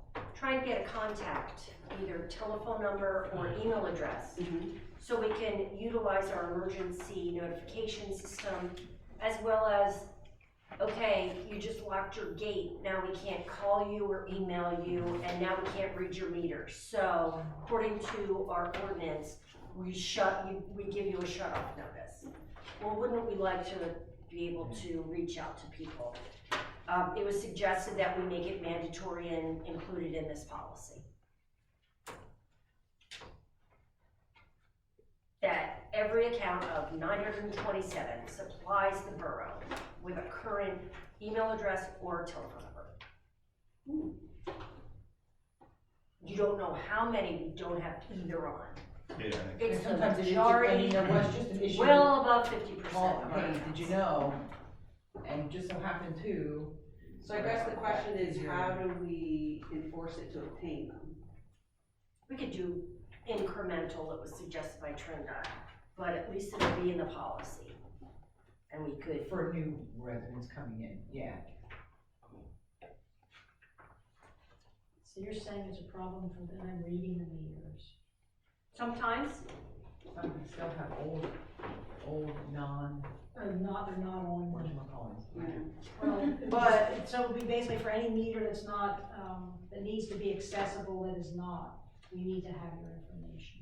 For anybody. Well, the hope is to have it for everything. If there's a break in the line, Like we if have it's to on put- here, so that if there is some kind of emergency, break in the line, whatever the case may be, we have a way, cause we have that system that we can send out the I automatic. understand that. And But wouldn't it be without nice info, we can't do it. with the buzz around town to say, okay, this is not just for use for when we have a break in the line. Yeah. Right. Or we're gonna Street be sweepers are digging up coming a pipe. Hey, street sweeping's whatever. gonna happen next week. Yeah. No, yeah. Get your cars off the street and your Yeah. street will be swept.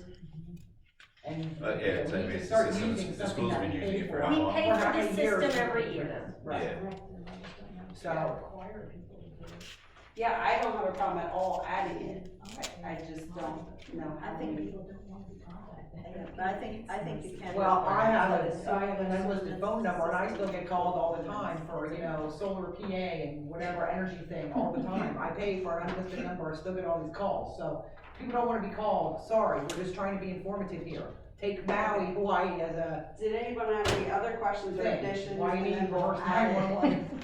Did anyone have any other questions or additions, and then we'll add that part to it for the next meeting? Does that sound good?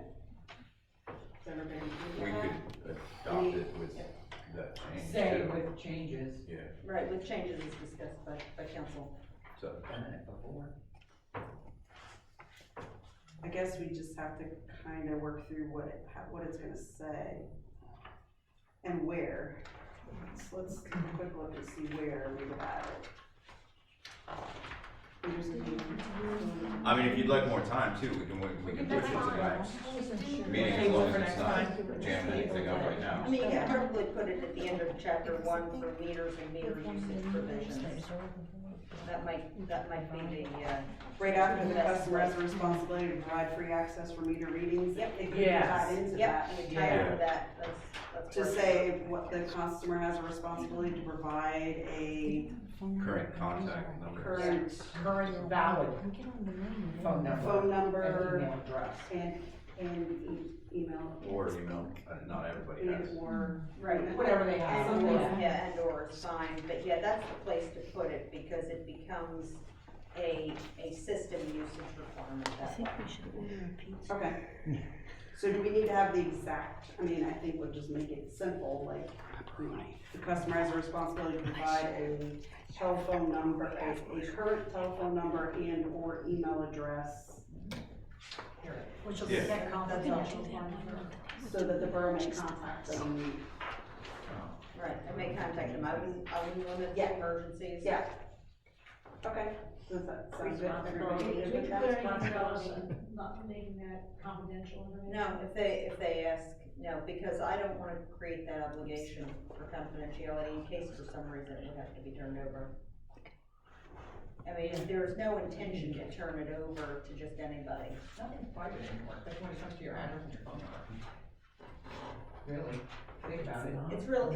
It's not private, I mean, I can give you an example with, if you own a property in this county, it's on the county assessment office site, And it doesn't matter whether you're a teacher or a police officer or a judge. I've looked up all of the above for home addresses on the county assessment office site.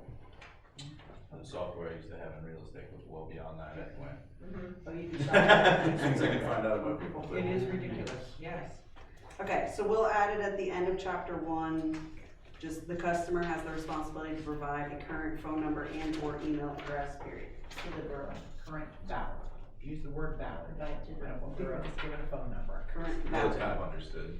I know that, yeah, but you know. phone number and or email address. Thank you. Okay, then can we have a motion to accept the resolution for the residential water and sewer service policy? Do we not know what number? Oh, what is the number? 13. It's 13, okay. Oh, yeah, it's right.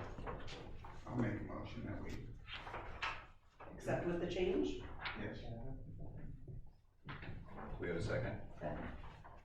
All in favor?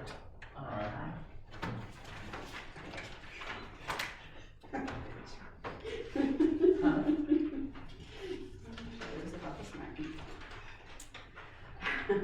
All right, last but not least, we've been working around and moving things around on trying to get the, water and sewer bills paid timely and getting the fees all worked out and everything else. And, I had a conversation with, Trinda and Terry, since, you know, they get a lot of the stuff coming in. And so currently, if on day 31, if a bill's not paid, there's a flat fee of $25 plus interest. And then on day 68, this is after the first late notice goes out, there's a secondary fee of $25 plus interest, which is the posting notice. And then if it goes beyond that, there's a disconnection fee and a reconnection fee. So one thing that we were discussing was potentially lowering the fee on the first late notice. So right now it's 25, 25, 70, 70 plus interest. So if you miss your bill all the way to the end to shut off, it's $190 plus interest in fees. Which, you know, is what it is, and I agree with the $25 for posting, because it requires more time, more supplies, and it requires the guys to go actually post it. And the disconnection and the reconnection fee, because it requires them to go out and physically turn off the water, turn it back on, sometimes replace the boxes, all kinds of things come up that dig them up, you know, you name it, it could cost them a lot of time. But there was discussion of potentially dropping the first late fee from 25 to 10. So that is in an ordinance, we would have to amend that ordinance, but I just wanted to get everyone's thoughts on that first before I would have it ready for the next meeting, but. Probably a good way to go. Does anyone have any? And not change anything about your finance charge? Why are we doing Not better? yet. Why are we That's doing fine. better? I have to find it first, I'm looking for that. Okay. That is in my plan eventually, but I have to find it first. I think that. I haven't found that one yet. Really confuses people, and then if they're trying to figure out what really they're supposed to pay, I think that it might be very confusing to them, and then they're never paying the right amount, so they're always Well, with the new bill, I think it's a lot easier than it was on the old one. I think we'll have less people that are missing the late charge and or finance charge, because now it gives it as a total. When we made that change, this is the second bill now, right? I think it is the second one. And First or second? yeah. Redesigned. Yes, second. yes, it's a lot easier to read this version, and I think we're gonna have a lot less of people that are having trouble understanding what they owe than we did previously. Previously, it was not listed as something that came forward if it wasn't paid, and didn't total it at the bottom, so people were missing it, but now it does. So I don't think that's as big a problem as it is, but I will be looking at that part too. But for right now, I just haven't found the resolution or the ordinance if that's in yet. But for right now, we were looking at dropping that first fee from 25 to 10. So if everyone's in agreement, then I will look at getting that together for the next. Is everyone good with The that? other thing I wanted to ask you was, so if someone, and I had mentioned this at the other meeting, if somebody pays their bill and we receive it past the date, of course, it's just the regular amount, it doesn't include any of these extra fees. I thought it was our intention that they'd still owe the fee, and that would pass on to the next quarterly bill, and they wouldn't get a notice of shutdown because they actually did pay their bill, but it got here late, and now they're getting a shut-off notice. I think over $10, or now would be $10 fee, or now it's a $25 fee. So this last session, we did it for all, to get everybody to zero. That's not what we had normally been doing, but we did it to get everyone to zero because the numbers had gotten so large. So the next part of my question to everyone would be, she asked me for some guidance on, like, she often gets people who accidentally transpose numbers. More often than not, it's cents. Like it's 58 or it's 85 cents and they pay 58 cents or whatever, you know. So she was asking for some guidance of, so where's the line, basically. So let's say someone pays their bill, but it's late. So normally the plan was, if they didn't pay 100% of the water and sewer portion of their bill, it went to late charge. But the question is, so if they're off by cents or even a couple dollars, does she charge a late charge? What's the cutoff? She just wants it kind of black and white so it's easy for her to follow. Should we do a $10 cutoff, like they gotta balance up to $10? I think that would be terrible on the same line of three. I can see transposing numbers, and if you wanna give them the benefit of the doubt, $10, that's a lot. Just saying. If you're putting a late fee of 10, how can you give a forgiveness? Well, then what's the point where it goes to the next level of shut off? What is that dollar amount that remains that it goes to that level? So were you thinking these late things didn't occur till after actually 90 days versus 30? Is that what you were thinking? No, I think that people pay their bill and it gets here late for whatever reason, and we have a cutoff date and it doesn't get here. But when they sent their bill, they sent it with the intention of paying it in full, and maybe they were just late and they stuck it out hoping it would get here in time, and it didn't. And now they owe a fee because we got it and we stamped it late. So okay, it ended up being late. Their intention was to pay their bill in full, but they didn't pay it with a late fee, even if they were trying to sneak it in and get under the wire and it didn't work, what have you, or it just was a mail, something got stuck in the mail and didn't get here. Now we're shutting off their meter. I think we should roll that late fee into the next quarter that they need to pay it. I mean, it's not worth our time to send them a notice saying you owe a late fee only. Yeah, we only did that last quarter to get everyone to zero because it was out of control. So the question remains though, what is that number? What is the number for them to get a shut off notice? What is the number that they get a late notice? If they're off by a couple cents, you know what I'm saying? She just needs us to give her guidance on what that is. So she can just be like, oh, you know what? None of my other service providers give me any grace of anything, you know. Well, right, like, any of you. if I don't pay my phone bill, my phone just doesn't work the next time I try to use it. If I Well, don't and pay my if it's zero, we electricity, just they have shut to off. tell her They it's don't zero. call me, they Yeah. don't, do anything. I mean, I agree, I don't This is think. a forced service. People are forced to have. Well, you are in the sense that you live You in don't the have to have a borough. phone. You know. Electric does the same thing though. Yeah, my electric, my heat, any of these people, if I don't pay them, they'll turn it off, And they usually send you a notice that it's late and they put a fee on there, and. Right, and that's exactly what we But do. they don't turn it off right away and give you notice that quickly. But they did. You don't turn it off for 3 months either. Like, what if somebody, just the bill didn't get to them until late, and they. It's up to the It consumer happens to be occasionally. responsible for their payments. I understand, but like, look at, the When gentleman that sent us a letter last month.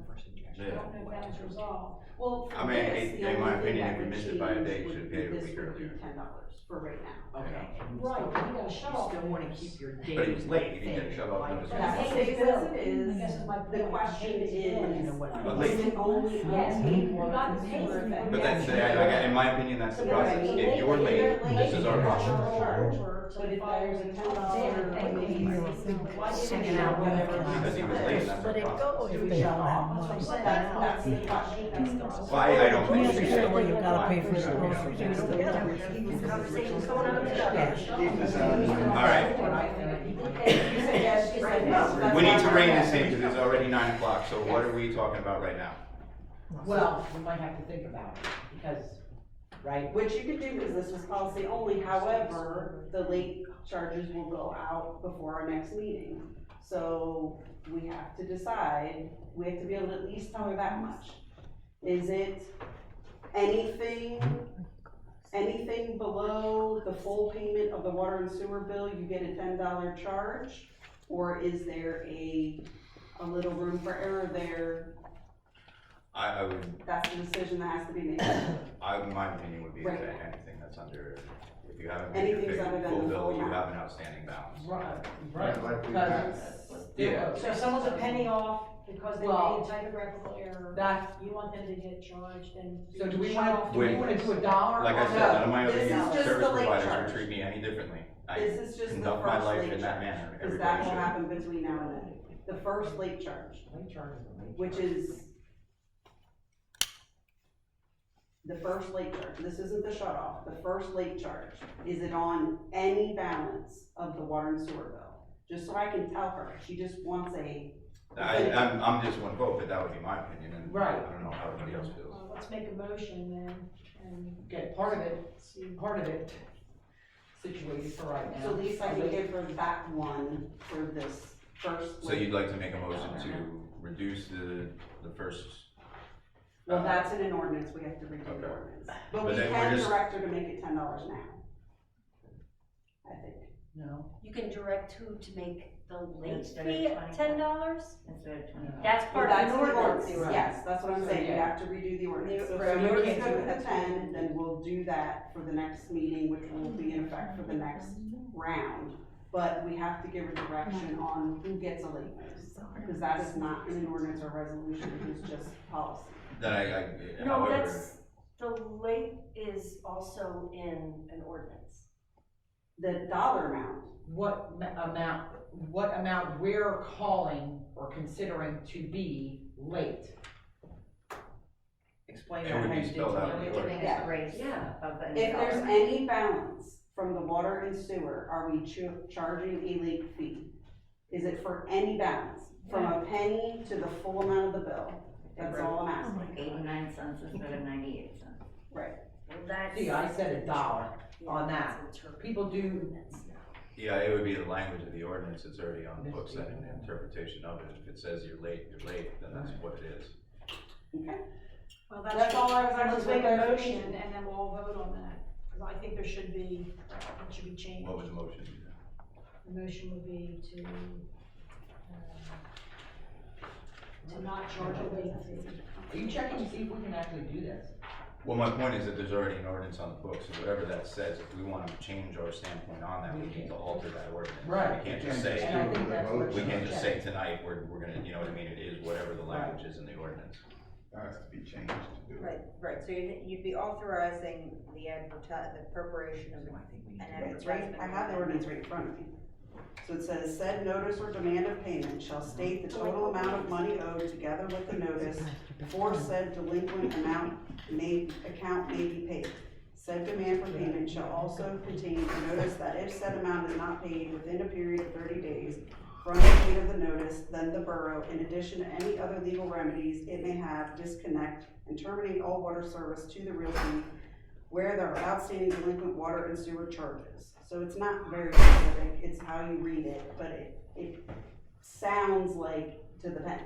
It could be any amount, it says delinquent Yes. amount. Yep. Yeah, and I think it would, you know, if somebody were to challenge it, then it's up to the court's interpretation if it went that far, but I think that's the way it reads, is that if you're late, you're late.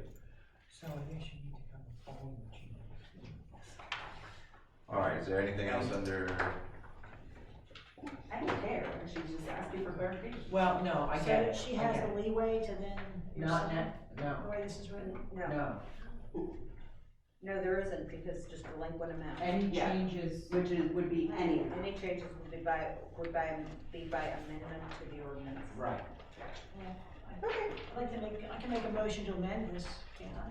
You can. No, good grief, but we're not, No, because it has to be written up and then advertised and then. Well, yeah, but that's what We she's have to make saying, a she motion can, to make a change to this, to give her the leeway if she feels that that's something.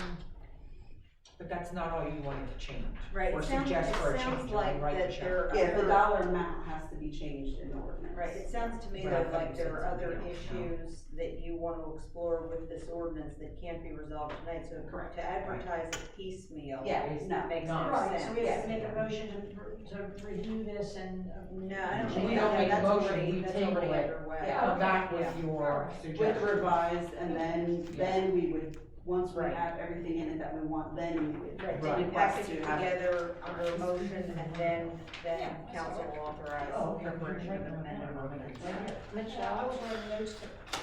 I'm wondering, the charging of interest, what kind of headache that's gonna be in recent months, in the last year, you look what's happened with banks and everybody changing interest rates very, very frequently. Do we really wanna charge interest? Can these fees be sufficient that we are not charging interest and having that headache? Well, it's already calculated though, the system does it, we don't have to sit there and do the math, the system does it. Okay, but we would presumably put in what interest rate is being charged. Well, the interest rate is already established, it's 5%. Put that in here, Okay. It is not. okay. It is in resolution 13-2021. That's where it's written. That's what we just had. And it's a set interest rate of 5%. It is 60% of the APR. Yeah. Which is 5%. Which comes to 5%.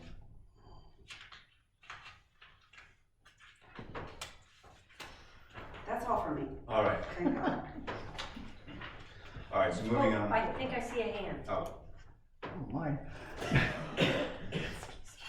How many people, like, are off, like, a couple pennies or $5 because, you know, they just rounded in their head? I don't know, we'd have to, From what you said, it's a handful every yeah, quarter. not many, Not many. yeah, it's not a widespread thing. And I say this not because I want to give anybody more work, but, but if it's only like 5 people out of 900 and some customers, a phone call. That's my first thought too, you know, and that goes back But to we don't have having the their, numbers. they're having their contact info. We don't have Yeah, phone we numbers. don't have phone numbers or email addresses. Which is what we were just talking about. Yes, they're on the web. That's the kind of thing that, Yeah. you know, if Trinder or Terry's taking in a payment at the desk, you can see, oh, this is Yeah, off, can right. you write me another check? You know what I mean? Yeah. That's easy to take care of. And if we had everybody's number, I agree with you. If it's 3 or 4 people, you call them up and be like, hey, Jane, you forgot, you were off by 10 cents. The reason I say that is when I paid my school taxes, I just didn't put, you know, the 1,000 part down. And Nancy Eckner would call me, Marielle, you did it again. I was like, what did I do? Oh dear, yeah. See, And then I just rewrite a check for her, Right, you know, right. put it, you know, That would be great. yeah. Another reason why we have the phone numbers. Let me And know we whose do our phone number best. you need. I mean, Okay. we get wrong checks all the time, and we reach out Yeah, to whatever contact information we have. you know, And you didn't sign your check, you didn't date your check. yeah, stupid stuff. Yeah. All right. Well, maybe that'd be a good way to get people to. yeah, There's another example of Yeah. why we need your contact information. yeah. All right, so moving on, the next thing on the agenda would be the new committees and chairs, and we as council have spoken about this, so I'll just go through it quickly in the effort of time here. Not much is changing, some people are shifting around, but environment and conservation, Carol, that's gonna be you, we're just basically expanding on what you had. Personnel and policy, Elaine, I think when you had that originally, you were very good at it, and I think your mindset goes well with that. Parks and recreation, Kathy, you're gonna take that over. finance committee and utilities, that's the main reason my thinking here is that we need to separate those two, especially going into budget talks, because we're gonna have to talk about water and sewer rates.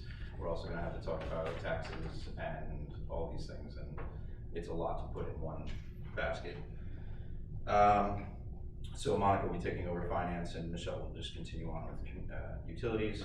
Community relations, I'll take that over because I believe that it should be with the president's seat, and streets and properties, Eric's gonna take that over. I've already gotten him pretty much up to speed with where we were, and we've been talking about where to go forward. And like we were talking before, Elaine, I think that just because you name this or you name that, if you've got help to give, good ideas, reach out, talk with things. I'm actually gonna use our conversations here tonight and the length of our old business to say that we need to have more communication outside of this one night a month, because otherwise everything has to get done in this one night, and I don't wanna be here till 11 o'clock every time, so I think that more conversation should be had. Yeah, well, we had taken some old business off here, and some, you know, kind of. Yes, Jen, so how many council members can be on a committee? Is there any fear of like a quorum because they're meeting? It has to be less than a quorum. Okay, I thought so, I just wanted to make So sure. in our case, that puts it 3. Three. Right, would Yeah. be, yeah, okay. Is there any restriction on emails if all 7 of us are discussing issues That- via emails? That's a gray area because to whether that constitutes deliberation. Just understand that it can be the subject of a right to know request. So and it's a gray area under the Sunshine Act, but it isn't under right to know, and your emails on a topic that aren't otherwise privileged. Like if they're with me asking for legal advice, they have attorney-client privilege. But if it's among yourselves discussing an issue, there's a question whether that's deliberation under the Sunshine Act that should be in the open meeting. Or, no matter what, if somebody makes a right to know request for them, we have to produce them. I think the, end all be all is what we're talking about, we're all gonna be talking about in front of people, you know what I mean? But we all have strong opinions, we all have a lot of thoughts on these things, and we get sidetracked in small conversations, and here in this room, it's really hard to get a lot of progress done quickly, so. All right, Charlie, what you got? Yep, so I did leave one thing off, the filter media replacement. It goes in the category of the fun with the regulatory agencies the last couple of months. I thought we were gonna be able to do a simple, if you don't know, the water filter plant wants to replace their existing media with exactly the same thing. It's in there, so I was hoping that the lead permit, that it would be just a little form and an engineer's report. It said basically that. Unfortunately, my feedback back, and that was Stacy last week, they want a full form, and it's a lot of information which I don't have, so I'm coordinating with Stacy and Scott to get that pulled together. It's all the emergency plans, it's a lot of stuff that we just have to pull together. It turns out it looks like DEP uses these on the water side to check in and make sure everything's going there. And the water well we're working with, and I may butcher this last name, I think it's Charles Maroney, who's the geologist down here. We've got to get a site meeting with him, so we're setting that up to go through. And I got a little change from them on Washington Street, so I will have that back out to them and out to bid at the end of this week. Some things for your consideration. We took, Stacy and had talked about the water course project, that's the perennial stream on the east side of town. So we do have that survey work for authorization. The Public Works building, our anticipation is to have that cost opinion and approval to bid based on that at your September meeting, and should be awardable at your October meeting. One of the things to note with the grant for East Barkley that's sitting out there for award, and with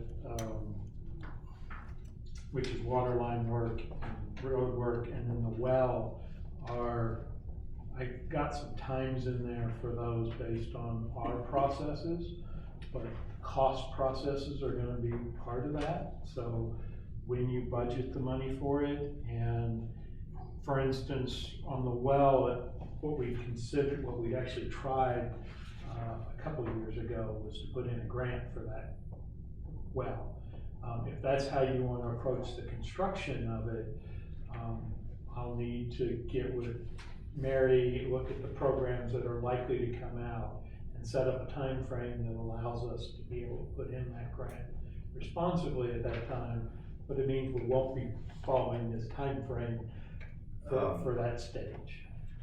Free money's better than being on schedule. Well, my job is to ask, but Yep, the no, numbers in front of you. I think everybody would be in favor of free money over altering the schedule. Didn't think you had the total of 360, which at this point, based on the schedule, most of that would need to be obligated, not necessarily spent, but obligated if we follow the minimum schedule in 2024.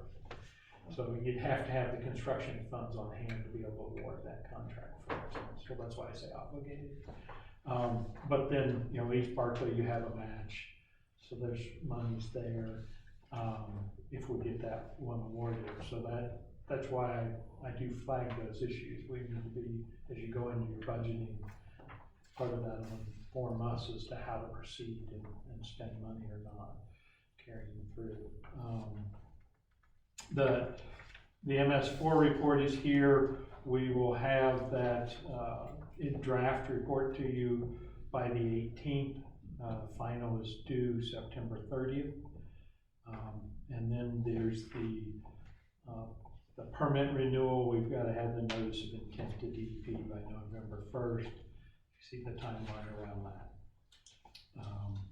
We're still waiting on, I think, final stuff in regards to Oak Alley. So the other one that talked about, there's an LSA grant around. Is your intent the ambulance is the only project through the borough, or? We have a couple other suggestions, so we'll work on numbers. Okay. Well below 100,000 each. Yeah. So maybe they'll be looked at favorably. Okay, excellent. The next round of LSA grant applications are due by the end of September.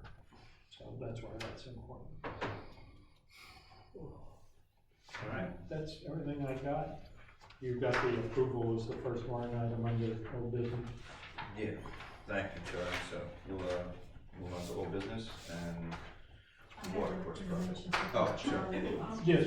I had someone that was contacted me complaining about Barry Izette's, I think it's the planning commission. They never get back to them. They've been sending emails, and I don't know if his name is Steve or someone. I don't think it's zoning. I think it's planning. Could be zoning. They're never hearing back. It's taking weeks and weeks for an approval for some business that has to do with one of our commercial. That would be permitting of some form. And there's no acknowledgements, and it's now they've been waiting over a month for someone to even respond to their emails, and they've sent calls and emails. By Stacy's face, she doesn't know. She usually hits me. Do you know who it is? It would be for 330 Weiss Street Associates. And I can get your additional information if you email me on it. Just wanted to mention that they've been trying to get through to the person in charge, and they haven't done someone's name. I don't know the name of the man that they're trying to reach, but they're being delayed, and time is money. So from the sound of it, it sounds above and beyond just getting permits. They're probably asking communication to get some issues addressed, and I don't know all the details. This also sounds like a private matter though for. Well, I'll run it down. Let's just not go too deep into it. I'll run it down. Yeah. No issue. All right, so first up, we have the water course project. So we've discussed this in the past. Council has been informed about the steps that we need to take to improve and restore the water course that runs from Weiss Street through to the railroad, really. Some of the properties are probably the boroughs, and some are the property owners that have properties very close to, or the water course runs through their properties. We were trying to look for grant funding for at least the survey and topographic, but it's getting worse and worse.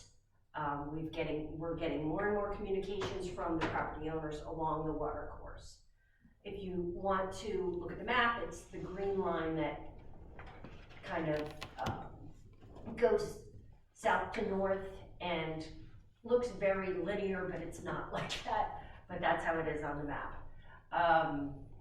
We really need to proceed with approving at least and only that line item of $12,000. That includes the topographic survey. What we really need to go forward with is the survey of the properties, and that is only a $6,000 item.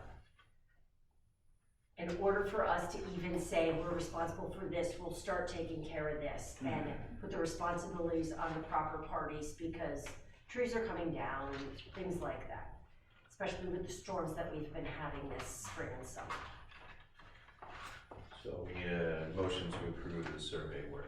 So the guy's gonna have to clean out that whole waterway again, as he did before? It's 6. Last year. We need to decide, we need to figure out what's ours and what's theirs, She can't so we even can hook tell up them to take care of their for part, example. and we can take care of ours. Yeah, so there's Well, no, when that storm Isaiah came through, it did a ton of damage. I have a property along the stream. I had to get a front end loader in to try to salvage my property, and there's parts of what was up by the borough office, by the park, that are located like these big round things that It's block, that green line, I think. like erosion control, round logs that kind of are, but went all the way down The stream, socks. and, yeah. Sucks. And there's all kinds of junk, and now it floods all the time, and it never was a problem. Well, you know, that's why we need to I'm fix just it, saying, so, so I yeah. never complained about it, I just got a loader to go in there and clean up the mess, and we moved on. Sure. It is a problem, we really need to do something, is my point. So do we have the motion to approve the? I'll make a motion to approve this 6,000 for the survey. And to sign the appropriate agreement with Barry Isid and Associates, who will be performing the survey. Do we have a second? Second. Any questions? All those in favor?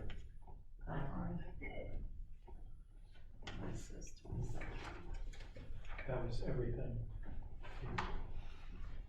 Next up's Hometown Heroes banners. Well, that one's real quick and easy. There's 80 up, there's 10 more ordered. I believe there's also a couple in office, but we're not to 10 yet. There's plenty of room for the next 10 to go up. We should definitely have another meeting before we would need to approve anymore. Okay, cool. We're good to go. All right, ambulance board, did we nail everything before? for right now, Okay. yeah, if there's anything as it comes up, it'll be Sure, sure. communicated with what can be. Sure. Carol? Nothing with preservation board, I could throw out there for Larry Works, the Topton Museum anniversary celebration Saturday, September 9th. Okay. I'm not able to assist at that, I know we helped with that last year, I can't do that night. All right. I didn't know if we were doing anything there like we did or not. Health benefits for employees, have we found any new information? Well, we got the pricing based on this year's pricing for a couple different, deductibles. I mean, the difference in pricing is very negligible. I think we have to look outside this plan. Honestly, I think we need to look if there's another plan within PIMIC, because according to PIMIC's website, they offer Independence Blue Cross and Highmark and other, but our group does not have it, so they must have other groups, I'm assuming. I thought we were gonna kinda change some of that stuff to lean into some other stuff with changing anything, that was what I thought. No? Well, if we can get the cost down, we gotta try to do what we can to get the cost down. So I believe how they base the membership groups are based on county. So we're part of the Berks, and they have Capital, Center, Lehigh Valley, Northeastern. Yeah, that was my concern, is that they're not gonna let you change groups. And this was forwarded to everyone at the request of Carol. Alright, so there's nothing really, I mean, there's nothing actionable, but I think, Sure. I mean, like the price difference between a 3,000 deductible and a $250 deductible plan is all of like $50. I mean, it's just, it's not enough of a savings to make it even make it worth worth it. it. Nope. You hear more noise than what it's worth. Do that. So I think we need to look outside. I'm wondering if there is a consultant we could find who would You be mean what look you're saying, out- look outside. Outside of the consortium that They're is a there? broker. Yes. Yeah, Yes. just like our insurance broker. Yeah. Yes, they're a broker, because we use one. And again, we're not committing to anything, but I Right. think we gotta look. you know. Research, yes, just research.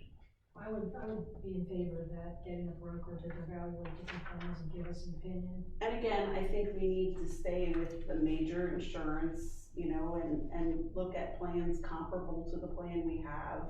You know, I mean, I think the $250 deductible is a little crazy. It could be a little higher than that, but not 10,000, I mean, like 1,000.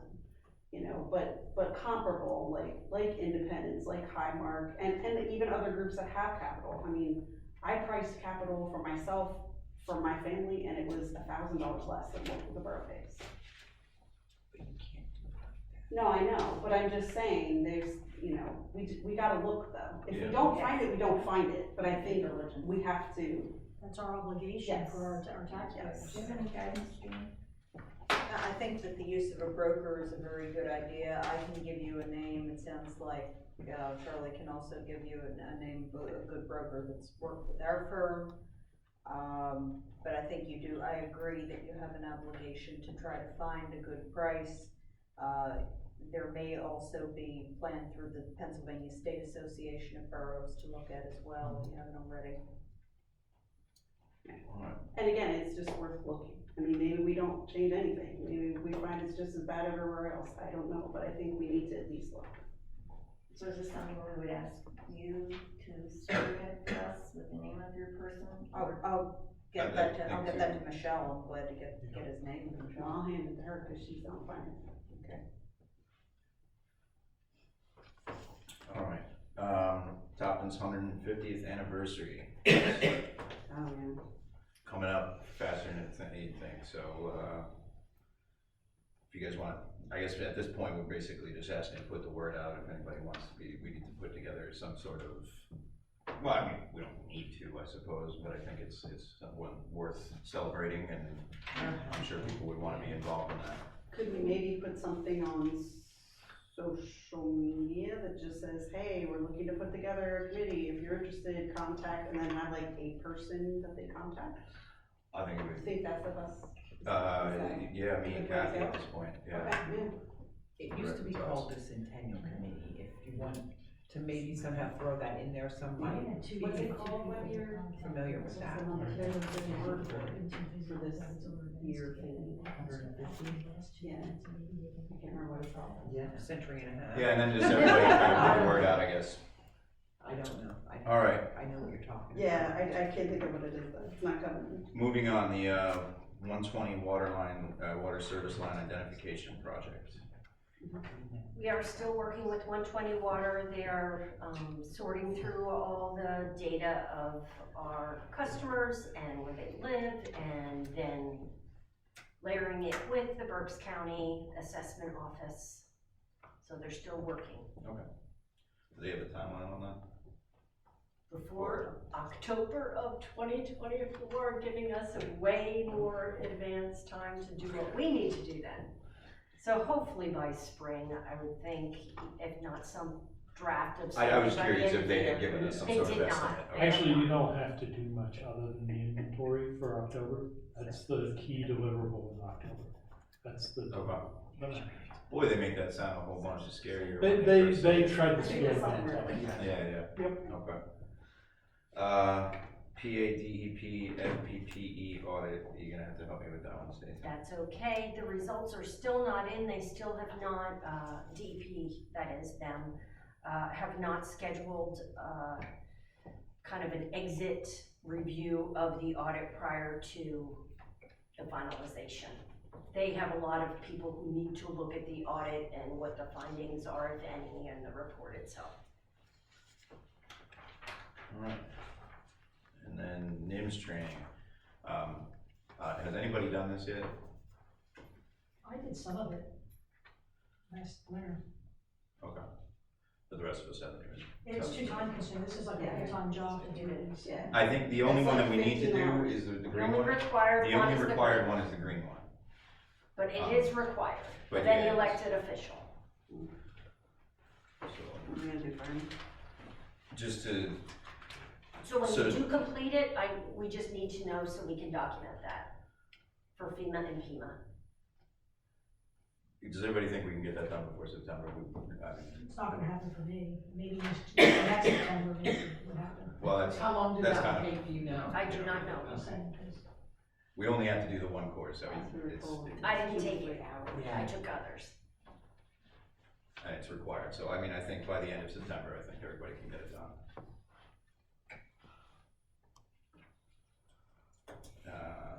Tax collector audit for 2022 updates. So there's a bunch of boxes sitting in front of Stacy's desk at the moment. What was delivered to our auditors was in a state of discombobulation or whatever, that they were not going to put it in order without charging us for it. So they said, we can either do that and we'll send you a bill, or we can drop the boxes off and you guys can sort it out and can get it back to us when you're done. So that's why they're here now. I figured let's not have them charge that, so if anybody what wants was to the come. charge? Do you know? I didn't ask. It was, Hours, they said it would take them hours. yeah, they What said it would kind take of them hours. order? I'm sure they're not charging We have no $10 an idea hour. yet. You have no idea, okay, I was just gonna say, they want us to put it in order, can they tell us what kind of order they? Yeah, that would be. They you know, do that- not know, they just are given this by any tax collector and then they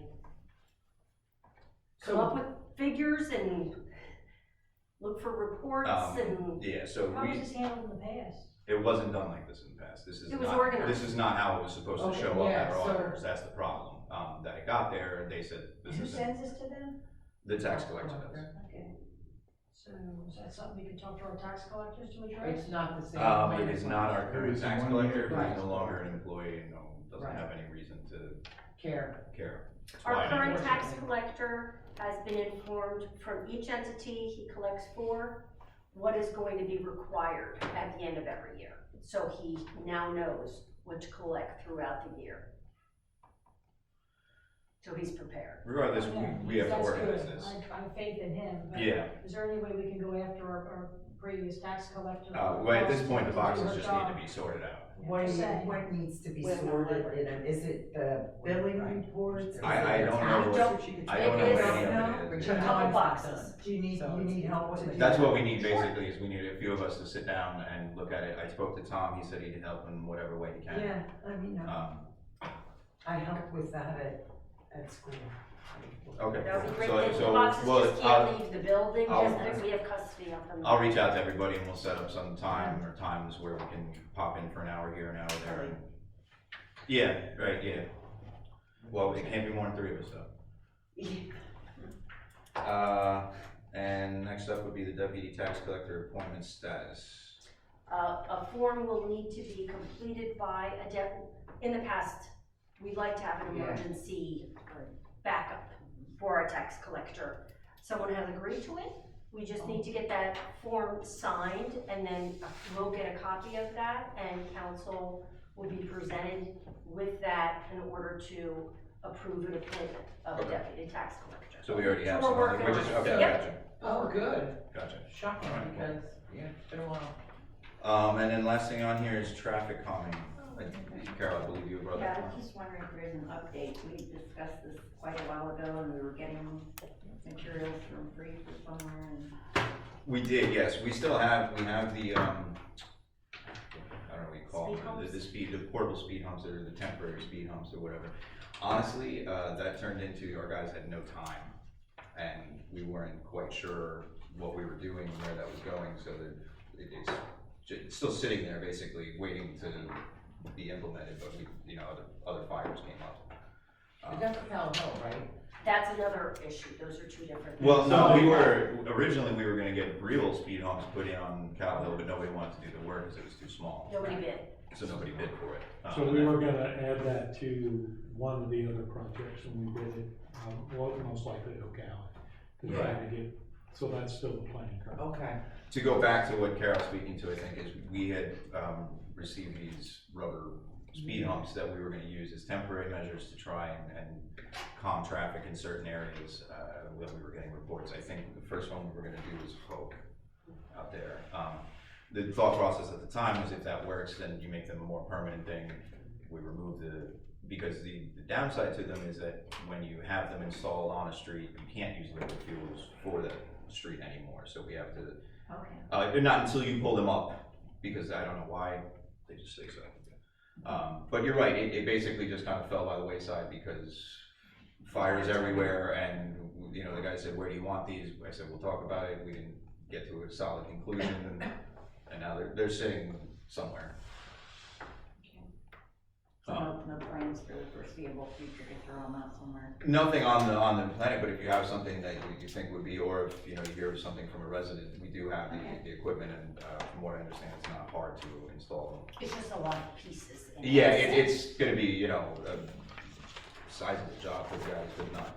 It is, okay. Yeah, it's not a little thing. They're like these 4x6 sections of heavy rubber that they have to load onto the skid loader and bring over and put down and things like that. It's not a complicated task, but it is time consuming. Okay, thank you. Ethan, I just have one thing I wanted to ask, and it's not on here, but I wanted to ask, do we have any kind of time clocks that our employees, like on the computer or anything, like they We check? currently do not, We do no. not. The time sheet is in the employee manual and current employee manual that all of you have a copy. It's an attachment to that employee manual. Okay, so it's just, and how does it get filled out? By each employee, and each Each employee employee, signs when they it. come in the morning, they sign in, and they sign out at night, or? That's how they are supposed to be completing their timesheet, correct? Okay, Mhm. all right. So there's no like system that records like when they, I mean, other than them, it's just on them, there's not like a. Yeah, it's just Currently, self-reporting, yes. I guess, yeah. Okay, all right, I might wait till next meeting, but I might wanna make a motion to see if maybe we should start clocking those hours. The reason being, I wanna try to keep track of how many hours we're spending on different tasks throughout, if we can. It's gonna be kind of difficult because there's so many tasks, you know. Yeah. But I wanna. Even with a system like ADP, that it doesn't do that. Yeah, you'd be asking them almost You to have clock to in be and clock clocking out. in and out, and then clocking in a memo of the task. There are systems that we use one. So when I enter my time into the computer, it's on a set of lines. It's by task, by project. So there are systems out there that do that, but you would have to create the system in the background that says these are the projects that you go into. So we have, it's an enterprise system. It actually, for us, that's what generates our invoices. So it's the same. I'm sure Joan uses something similar. We use timesheets and then, and also, a computer program called iSlips. Yeah. Where we enter the time as we go along, and it's, either, it's client by client, you itemize the projects by client per day. Yeah. I think it'd be worth looking into. Well, I'd Understand like what to you're- just see, like, because also we have employees that are salaried, and I don't want our salaried employees spending 80 hours a week when they should be working 40 hours a week. And I think we could, if we have hours on how much time they're spending, it's gonna help us gauge and plan for bonus and, you know, pay, income, and things that we. I think having So, more information. I would think be I better. wanna look into maybe seeing what we can do, because I think that, you know, we have some employees that are unfairly working more than they should based on what their rates are, and we need to kind of keep that in check. So I just wanted to ask, because I wasn't familiar with Oh, the yeah, kind yeah. of the system we used, so. All right, I'll look into that then. Yeah, so don't bother with AD computer or ADP because it has to be a little bit more specialized. Yeah, it's probably something like that, like a niche software, you know, for a particular industry. Thank you. All right, does anybody have anything else for old business? Then I'm looking for a motion to adjourn. To executive To executive session. Executive session, and I'll make that motion. All those in favor?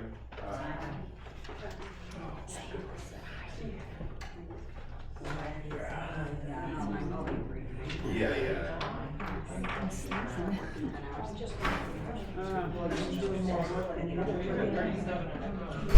Don't forget you guys.